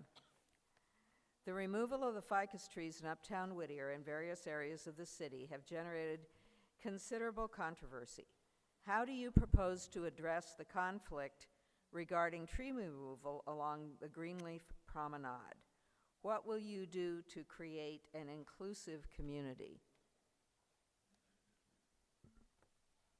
I'm sorry, the very beginning of your question I missed. Can you speak a little louder? How do you propose to address the conflict regarding the tree removal along the Greenleaf Promenade? And what would you do to create a more cooperative and inclusive community? The situation with the trees is not because the trees are destroying our sidewalks and sewers, which they are, but those are fixable problems. Problem with the trees is the insurance companies have told our city they have to remove them. Amazingly, they also told our city our tree manual, our laws and were passed in our city have to be suspended. So you can remove all these trees. It's been mentioned that they just spent a lot of money at one of our premier parks to tear down over 100 trees. I think it was like $20 million. Wouldn't that money have been better spent fixing the sidewalks for all these trees are having problems? The way our city council chooses to spend our money and to tax us, if they have a problem, they have no problem saying, oh, let's add a fee, Prop W, we can't pay the police retirement, and now the banks are full, and they tore down a park. Didn't fix sidewalks. Thank you. Next, Ms. Santana. Give examples for how the city should include climate change mitigation and other environmental issues into economic development plans. You gave me the tough one. Examples for climate change is making sure, so I work for LA County Parks, and one of the biggest issues with climate change is that we have droughts and a lot of rain, and that impacts our trees. So we need to make sure that our trees are watered so that they don't fall, especially in our parks. So another thing we do is that we monitor the extreme weathers, so we're prepared. So we're prepared and we evacuate our parks if necessary, so no one is in danger if there's high winds. There's also, we need to make sure that when we approve buildings, that they're environmentally sound, that they're taking into account LEED certifications to make sure that we're not creating a bigger footprint in when we're building additional communities. And so there's a lot that can be done for a city. And okay, thank you. Now we'll move to Mr. Longoria. And Mr. Longoria, would you like to address the ficus tree removal or the climate change mitigation? I'd like to address the ficus tree, please. Okay. I will say this. So over the last several months, as I've been walking door to door, in our city, it is part of our character. People are extreme on both sides. The biggest challenge that I see right now is we need to come together. We spend money on lawsuits, defense, attorneys, and so on. If we can't, as a city council, bring both sides together, then we should use some of that money more intelligently and perhaps hire a federal arbitrator. Bring somebody here that can listen to both sides so that we can respectfully figure out a way to make it work. Because right now, we're nowhere near the center. And the more doors I knock on, the more I hear how divided we truly are. So my biggest thing with them would be finding a way to at least bring us to the table together to try to find strong resolutions and find out how we can handle it.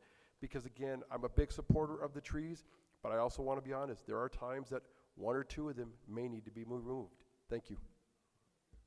Thank you. We've now asked 4 questions, so I will ask Ms. Macedo, which of those 4 questions would you like to address? And if you need to hear it again, I can read it again. It's okay, I took notes. I'll take the hard one because I'm a lawyer. I want to say that, environmental mitigation is something that a lot of people don't think affects the local economy, but it really does. So why do people buy houses in Whittier, right? Because of the trees. Why do people like clean streets? Why do they like green space? All that attracts residents that care about the local community. So if we invest in environment infrastructure and mitigate environmental effects on the city, for example, the kind of turf that we have, the pavement, the way that we handle paving, right? The way that we build city buildings. Can we do solar on those city buildings? There's so many creative and innovative ways to mitigate environmental factors that are affecting the city, but also enhance the beauty of our city and our economic growth. I think our current council is not proactive about issues. They're just reactive, right? With the tree thing, we could have been proactive about it and taking care of the issue up front, but now we're fighting our own residents. Thank you.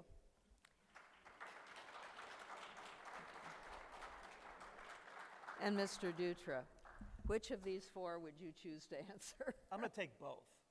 I'm going to take the environmental issue and the tree issue. Is that okay? Okay. I think I can probably articulate both of my position on both of them. So relative to environmental sustainability, as a builder, I have required that all of my homes that we develop have solar on them as well. I have the same request for the city as well. So the city currently, as part of the UBC code book, we're installing solar panels on all new development projects that are being developed. Also, I think in order to promote green businesses and sustainable practices, I wrote down here, offering incentives for energy efficient projects is very, very important. That's something that we can do, and we can move projects forward. Encouraging urban architecture and local food markets to boost economy and enhance food security is important as well. Relative to the trees in the city of Whittier, I'm the one that protected the tree on the very corner of College and Whittier Boulevard, right underneath, above the Jimmy John's, and then the trees over at Whitwood Center. I was responsible for making sure that we protected those trees as well. I think you can do both. I think it's important that you look at our trees as things that we need to support. And also, we have an issue relative to how we manage the insurance policies with our trees also. So I think we can do both. Now we're going to move on. And for this series, I'm going to begin with Mr. Martinez. We will work our way down to Mr. Dutra and go back to Mr. Cano and Mr. Ramos with a new set of 4 questions. So, Mr. Martinez, items on the City Council's closed session agenda have expanded beyond human resources and litigation to many land use issues, including acquiring and selling city properties outside of public view. What safeguards would you support to balance protecting the city's legal requirements with the public's interest about the city's land use plans? Sure, that's a good question. One of the important things to remember, and this is something that you just either accept it or you just say that it's some sort of conspiracy. We have an active city attorney present during the closed session meetings and open session meetings to report back. Can you get closer to the mic, please? We have a city attorney present during the closed session meetings to monitor our conversations to ensure that what is discussed is within the closed session parameters. In addition, as many of you know, when you come out to the meetings, the mayor or mayor pro tem will ask the city manager, the city attorney, are there any things that need to be reported?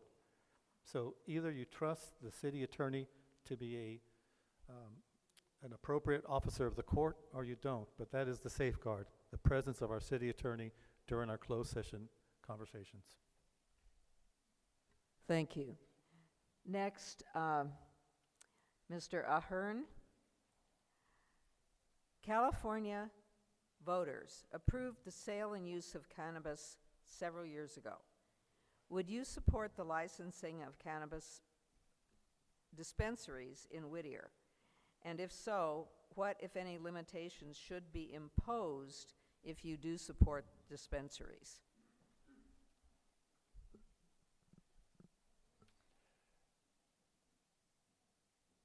"16 years ago, I quit drinking. There's a liquor store in every corner. Marijuana is legal in California to buy at stores. This city has decided, through some decisions by the council especially, that marijuana destroys people and we're going to protect them. The laws here preventing the marijuana stores or cannabis, as you said, from opening in our, right, reduces our ability to collect a high revenue on taxes. Also deprives the people of their freedom of choice of what to use, whether I drink alcohol, smoke marijuana, smoke cigarettes, drink 7-Up. You should have the freedom to pick. Our city should not be banning these stores. We shouldn't promote them either, but we shouldn't ban them.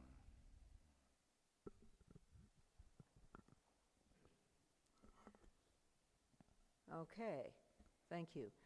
Ms. Santana, would you like to choose one of these questions? I'll take the first one.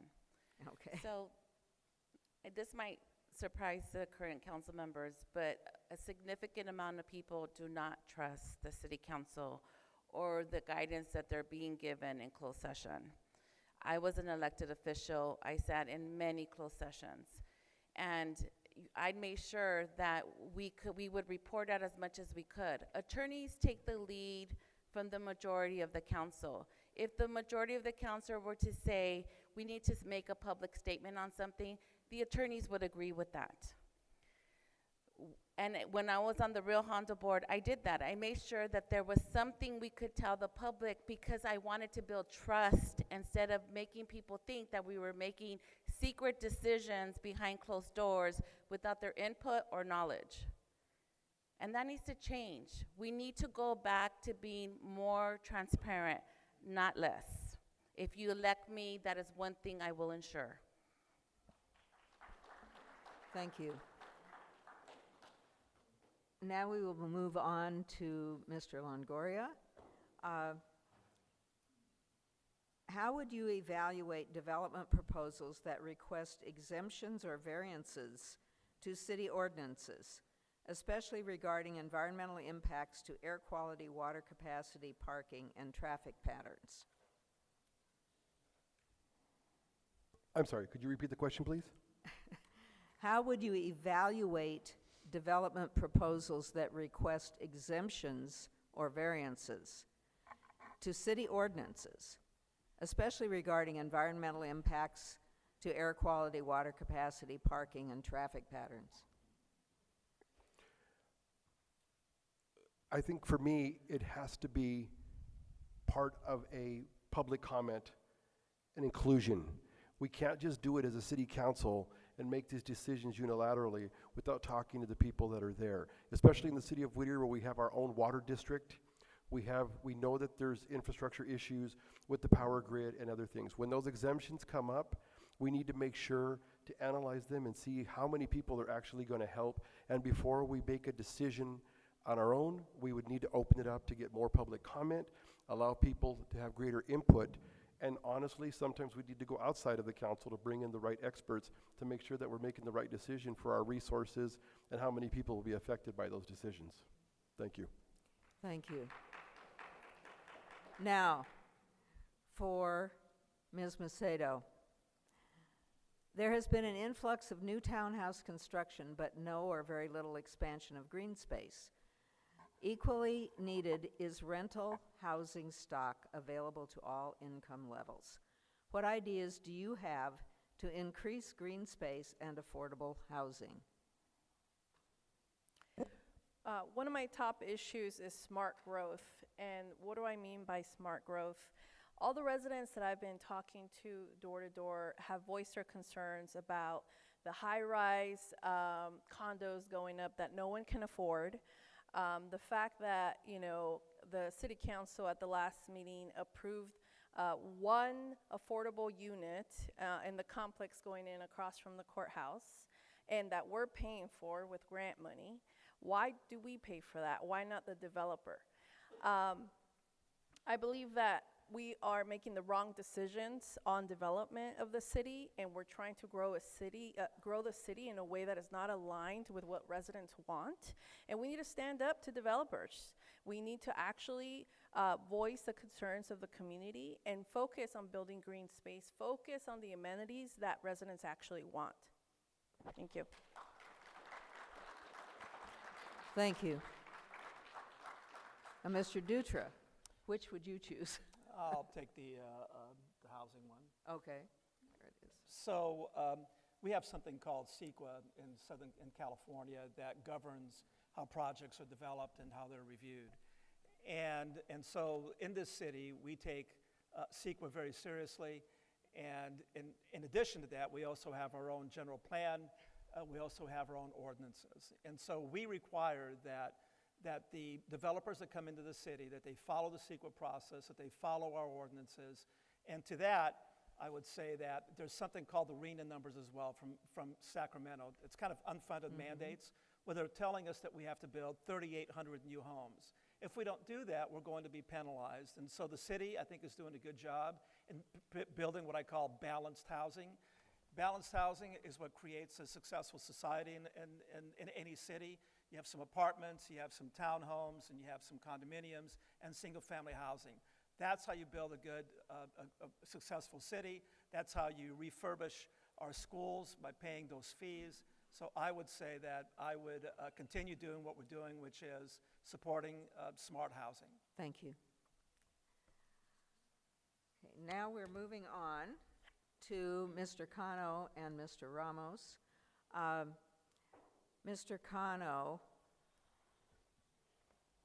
you can choose a new question, or you can choose to answer one of the four that we've just done. You know what? Let me address the housing issue. Okay. How many of you have heard of the RENA numbers, the requirement from the state? Did you know that we met that number already? Right now it's just a money grab. They're selling us out. With those closed session meetings, they're all about real estate. What properties is the city going to acquire? Why aren't they allowing us to build an ADU, bypassing some of that red tape? They focus on high-density developers. They purchase property. Our city is just in the real estate business. We need to do more for our community. How many of you here, look, I know that it's getting a little boring, but in reality, some of you want to expand in your home.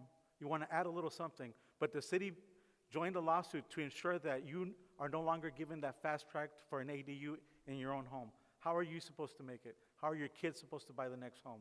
We need to start making sense and stop building condominiums with HOAs and start building family homes. That's what you deserve. Thank you. Mr. Ramos. You can choose a question, or you can take a new one. Okay.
We have time for one more round of questions, and we'll do it this pick your question style. The first one, and we're moving to, I think this time we'll start with Mr. Longoria, go to Ms. Macedo, go to Mr. Dutra, and then we'll go back to District 2. What suggestions do you have for redesigning Whitwood and the Quad and the newly acquired portion of Whittier Boulevard by the 605 freeway to bring in businesses and amenities that Whittier residents want and will patronize? On that particular topic, once again, I'm going to stress that I think we need a public forum. We need a group of people from within the city who would like to sit on a blue ribbon panel to be able to talk with us and the developers to find out what's needed in our city. As I've been walking door to door over the last several months, there are countless ideas of the businesses and the restaurants and the types of things they'd like to see. The 605 from Whittier to bring it all the way in now to town, we know it needs to be refaced, needs to be redeveloped. There are certain shops that are there now that people are unhappy with. We need to revisit all of that. But I think for us to be able to do that, we need both sides to come together. We need to look at what other cities are doing. We need to look at what's available to us and how we can make it better for all the residents. Thank you. Thank you. Ms. Macedo.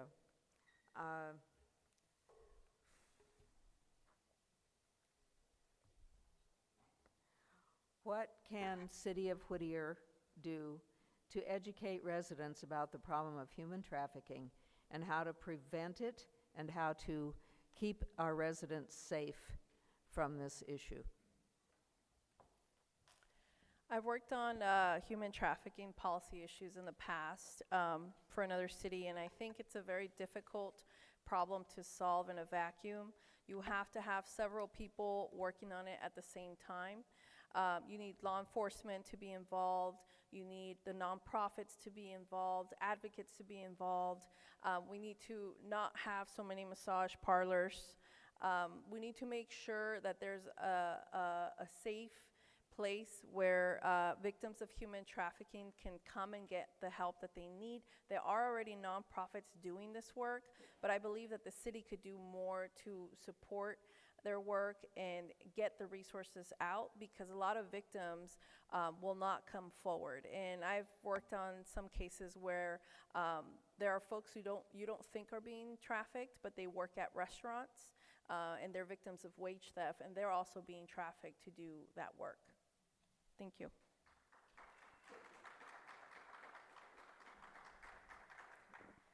Thank you. Mr. Dutra.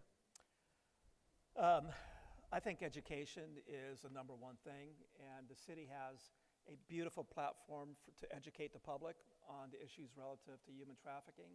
I agree that there are way too many massage parlors in the city. We've discussed this internally and how we can manage the amount of massage parlors that are being developed and being opened.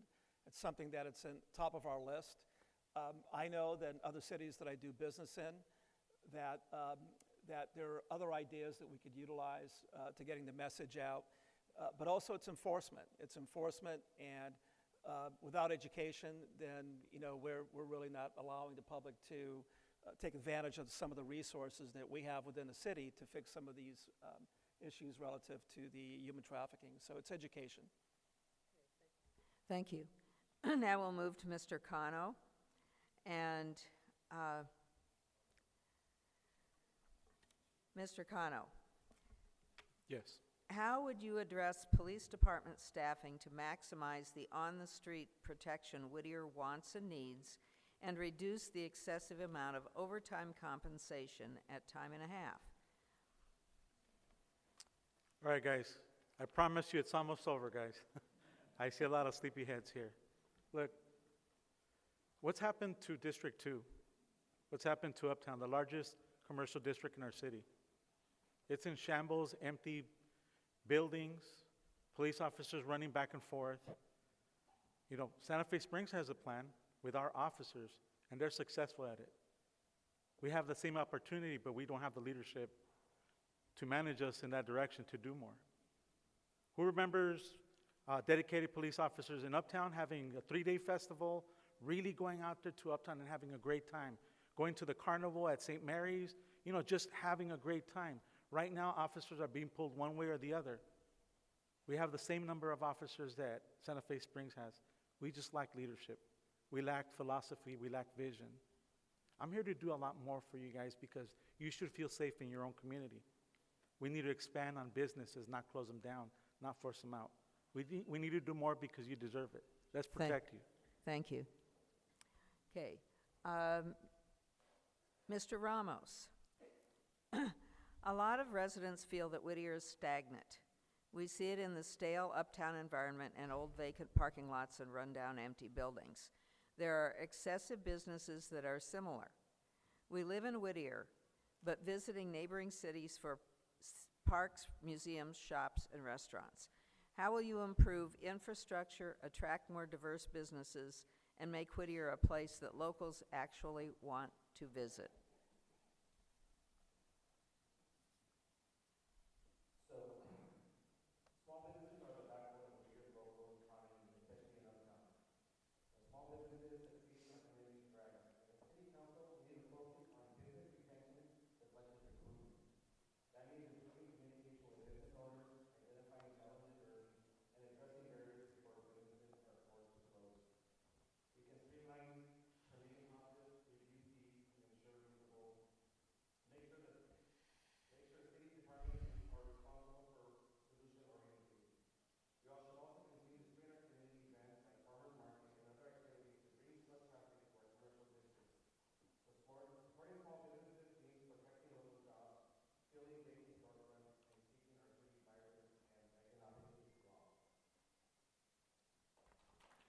Thank you.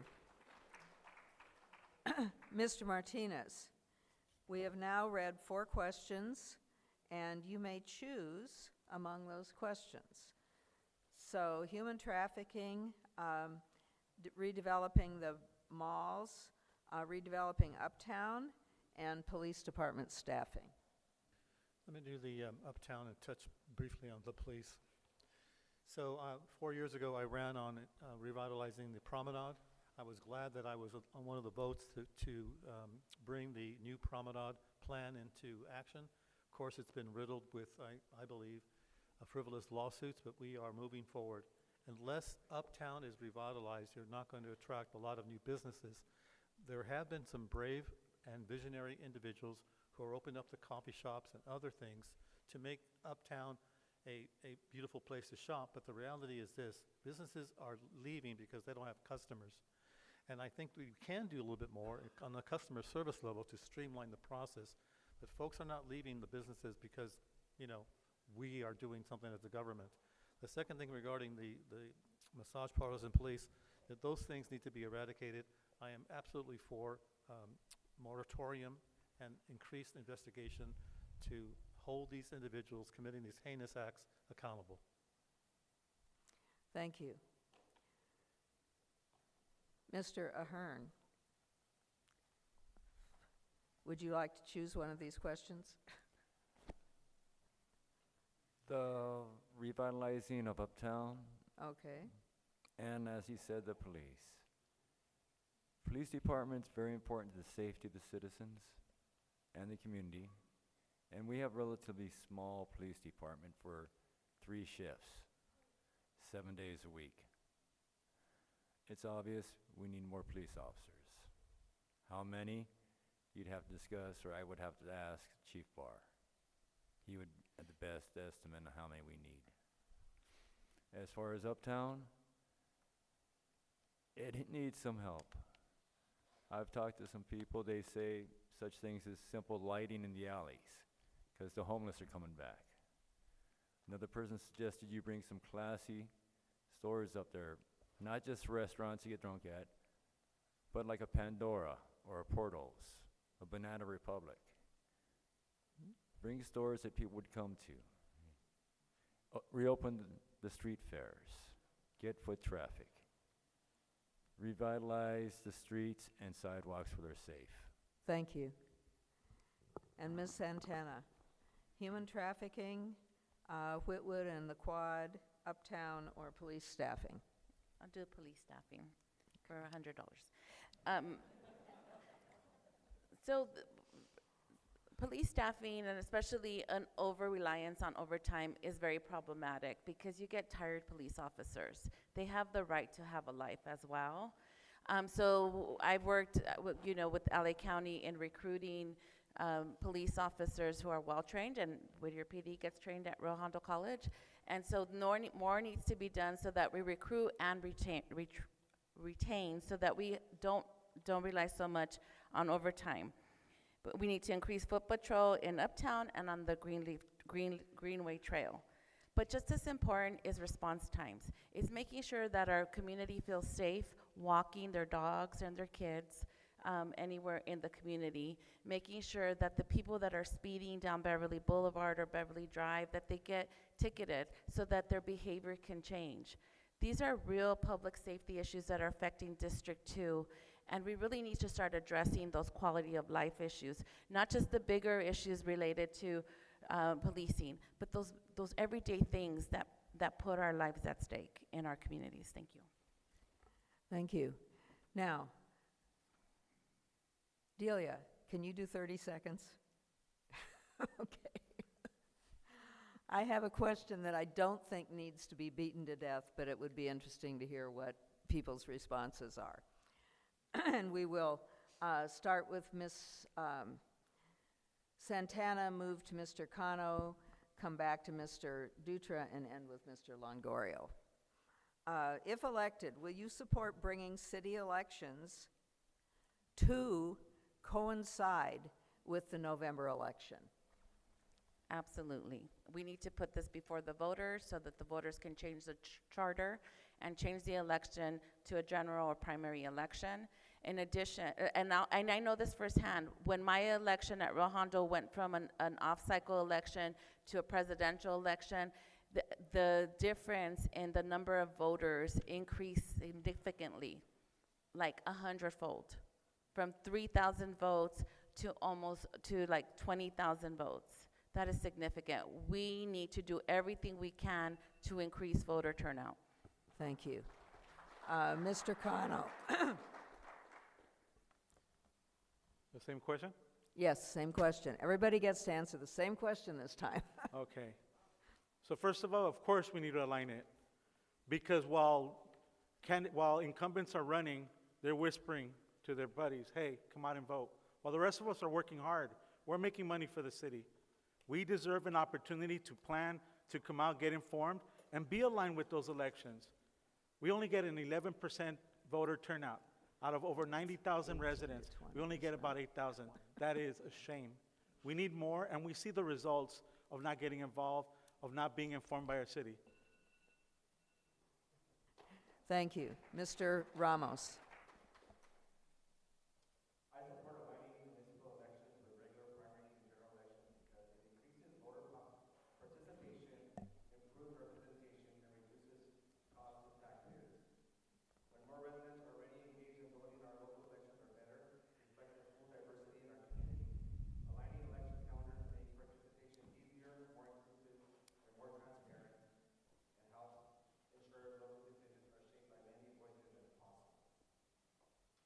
Thank you. Mr. Martinez? I would leave it as is for the following reason. When we have the elections off cycle, we have reduced the noise, and we as a city, of course, announce the elections, we put up banners, we mail out the ballots, we let people know, and you have the simple choice of looking at either a council person or a mayor or just a mayor. I think it's a very clear way and an easy way for folks to participate and vote. The reality is, if folks wish to vote, they're going to. If they do not, they're not going to.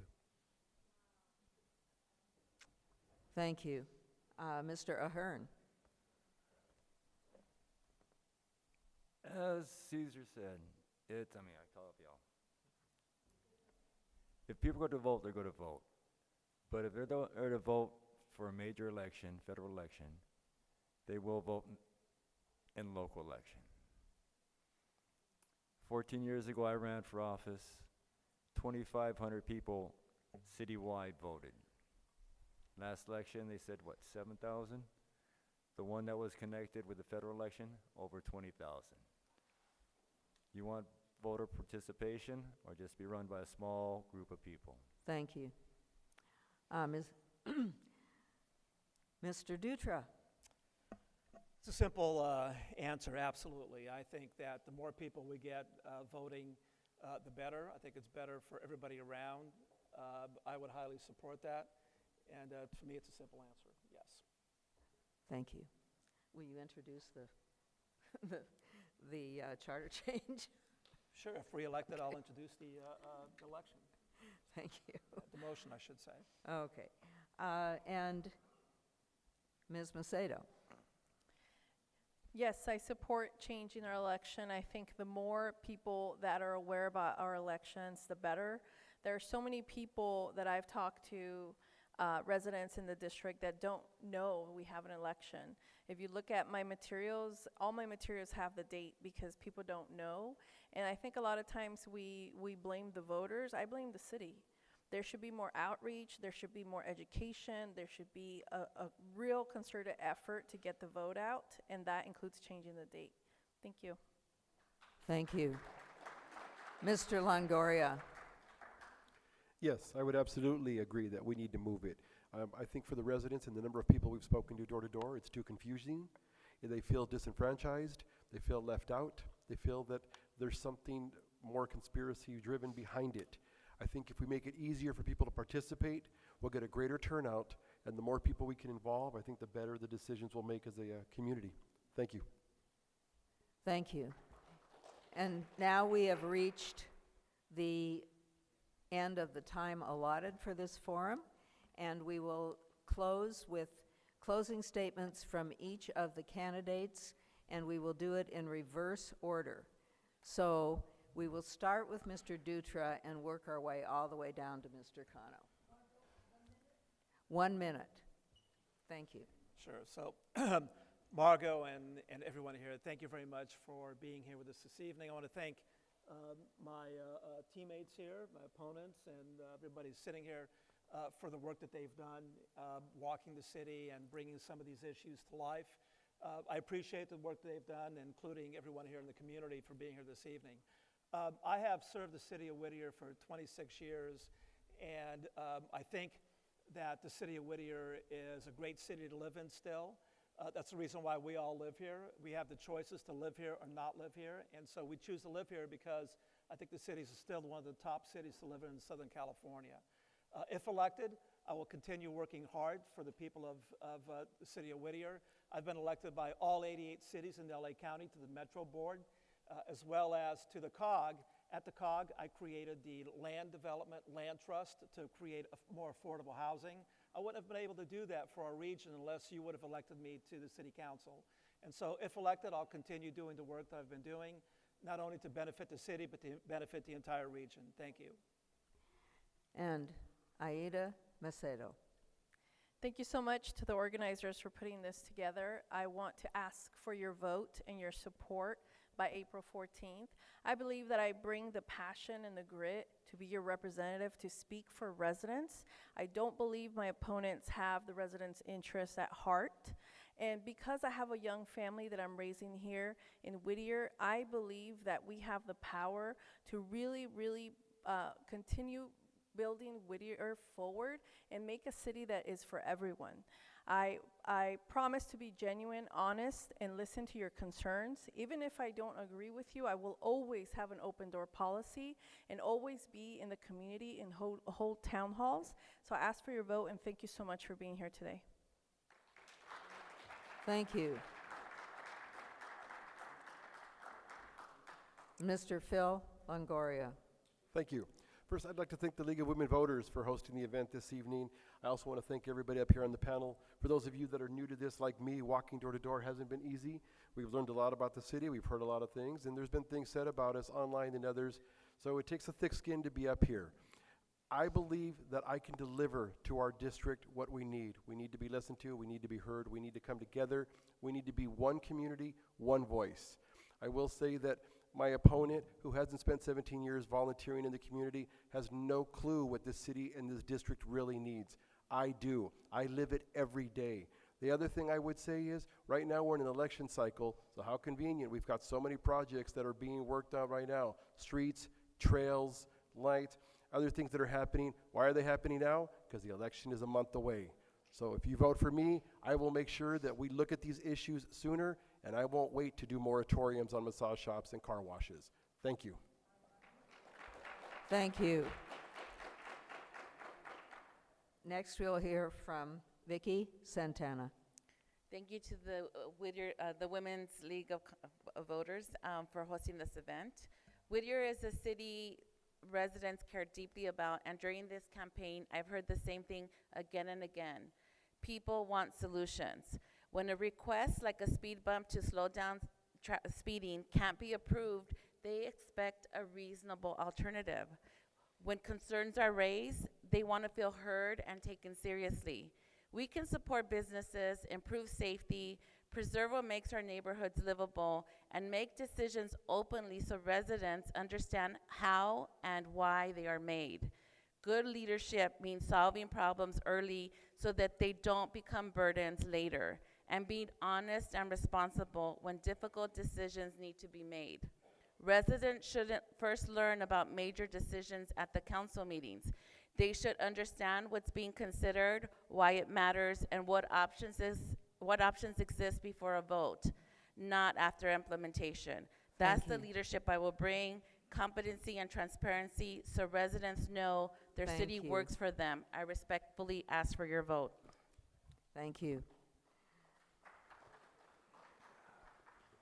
Mr. Brian Ahern. I want to thank you all for coming and allowing me to speak in front of you and inviting me here. I've been here 16 years, well, going on 20. I stopped drinking 16 years ago. And I came to, and this is where I lived. I didn't plan to move here. I didn't think it was beautiful because the trees, the political environment, it's just where I came through. Funny thing is, later on I learned that the man this town is named after is the same town my mom grew up in Massachusetts. It's the only connection I have to Whittier as far as that went. In 16 years, I've been to council meetings and I've talked to people, and I've seen our council treat the public like objects.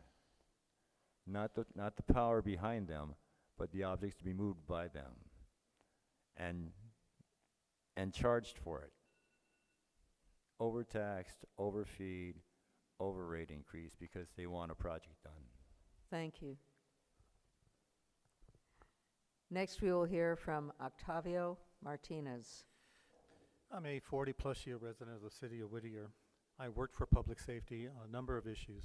I've served as on the Commission of the Arts. I've been a chaplain. I've been a former pastor. I work with special needs adults, all of this in Whittier. I supported and helped pass SB 759, improving the safety, not just of Whittier, but the entire California. I also worked behind the scenes to whip up support and make sure that Prop 36, which was not funded, passed to make sure that they closed the loophole of the former Prop 47. I am working to make sure that Whittier is a city that you can be educated in, that you can be entertained in, and also be employed in.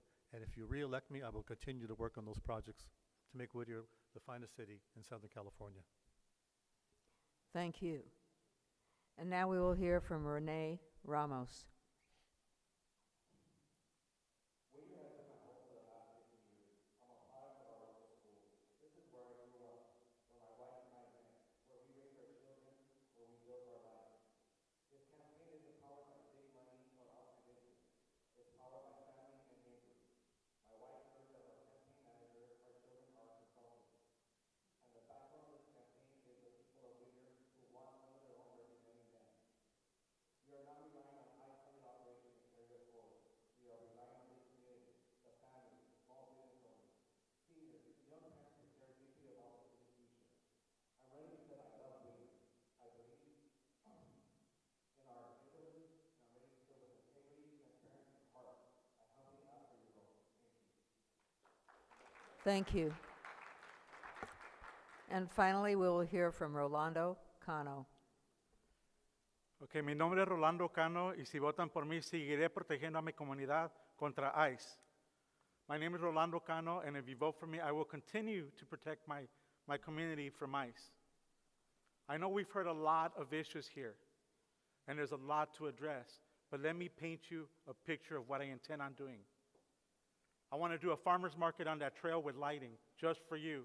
I want to make sure that we have Whittier Boulevard does not become the next developments. We want to turn them into businesses so that you can park anywhere on Whittier Boulevard, walk down and enjoy specialty shops, library hubs, and museums. We need to be able to walk and experience something beautiful. What other cities have, we have it, but we need to do more. Our leadership has failed. They don't show up. My opponent has done nothing for this community. We see it. But for you, we need to do more. I want to do an outdoor roller rink for our community off of Palm Park, because we deserve it. We need to share positive moments with our kids, and we need to do more as a community. Please vote for Whittiercano on April 14th. Thank you. I would like to thank all these candidates for stepping forward and putting themselves on the line to help make City of Whittier a better place that will serve all its residents. And I would like to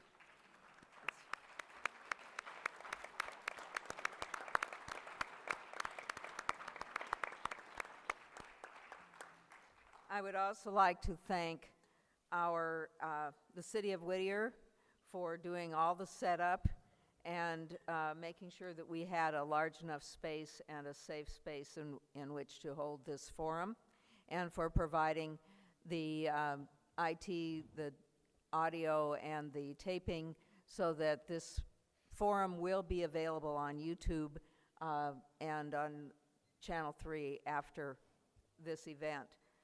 In addition, I'd like to thank the League of Women Voters staff and the AAUW people who came here and helped make this event a success.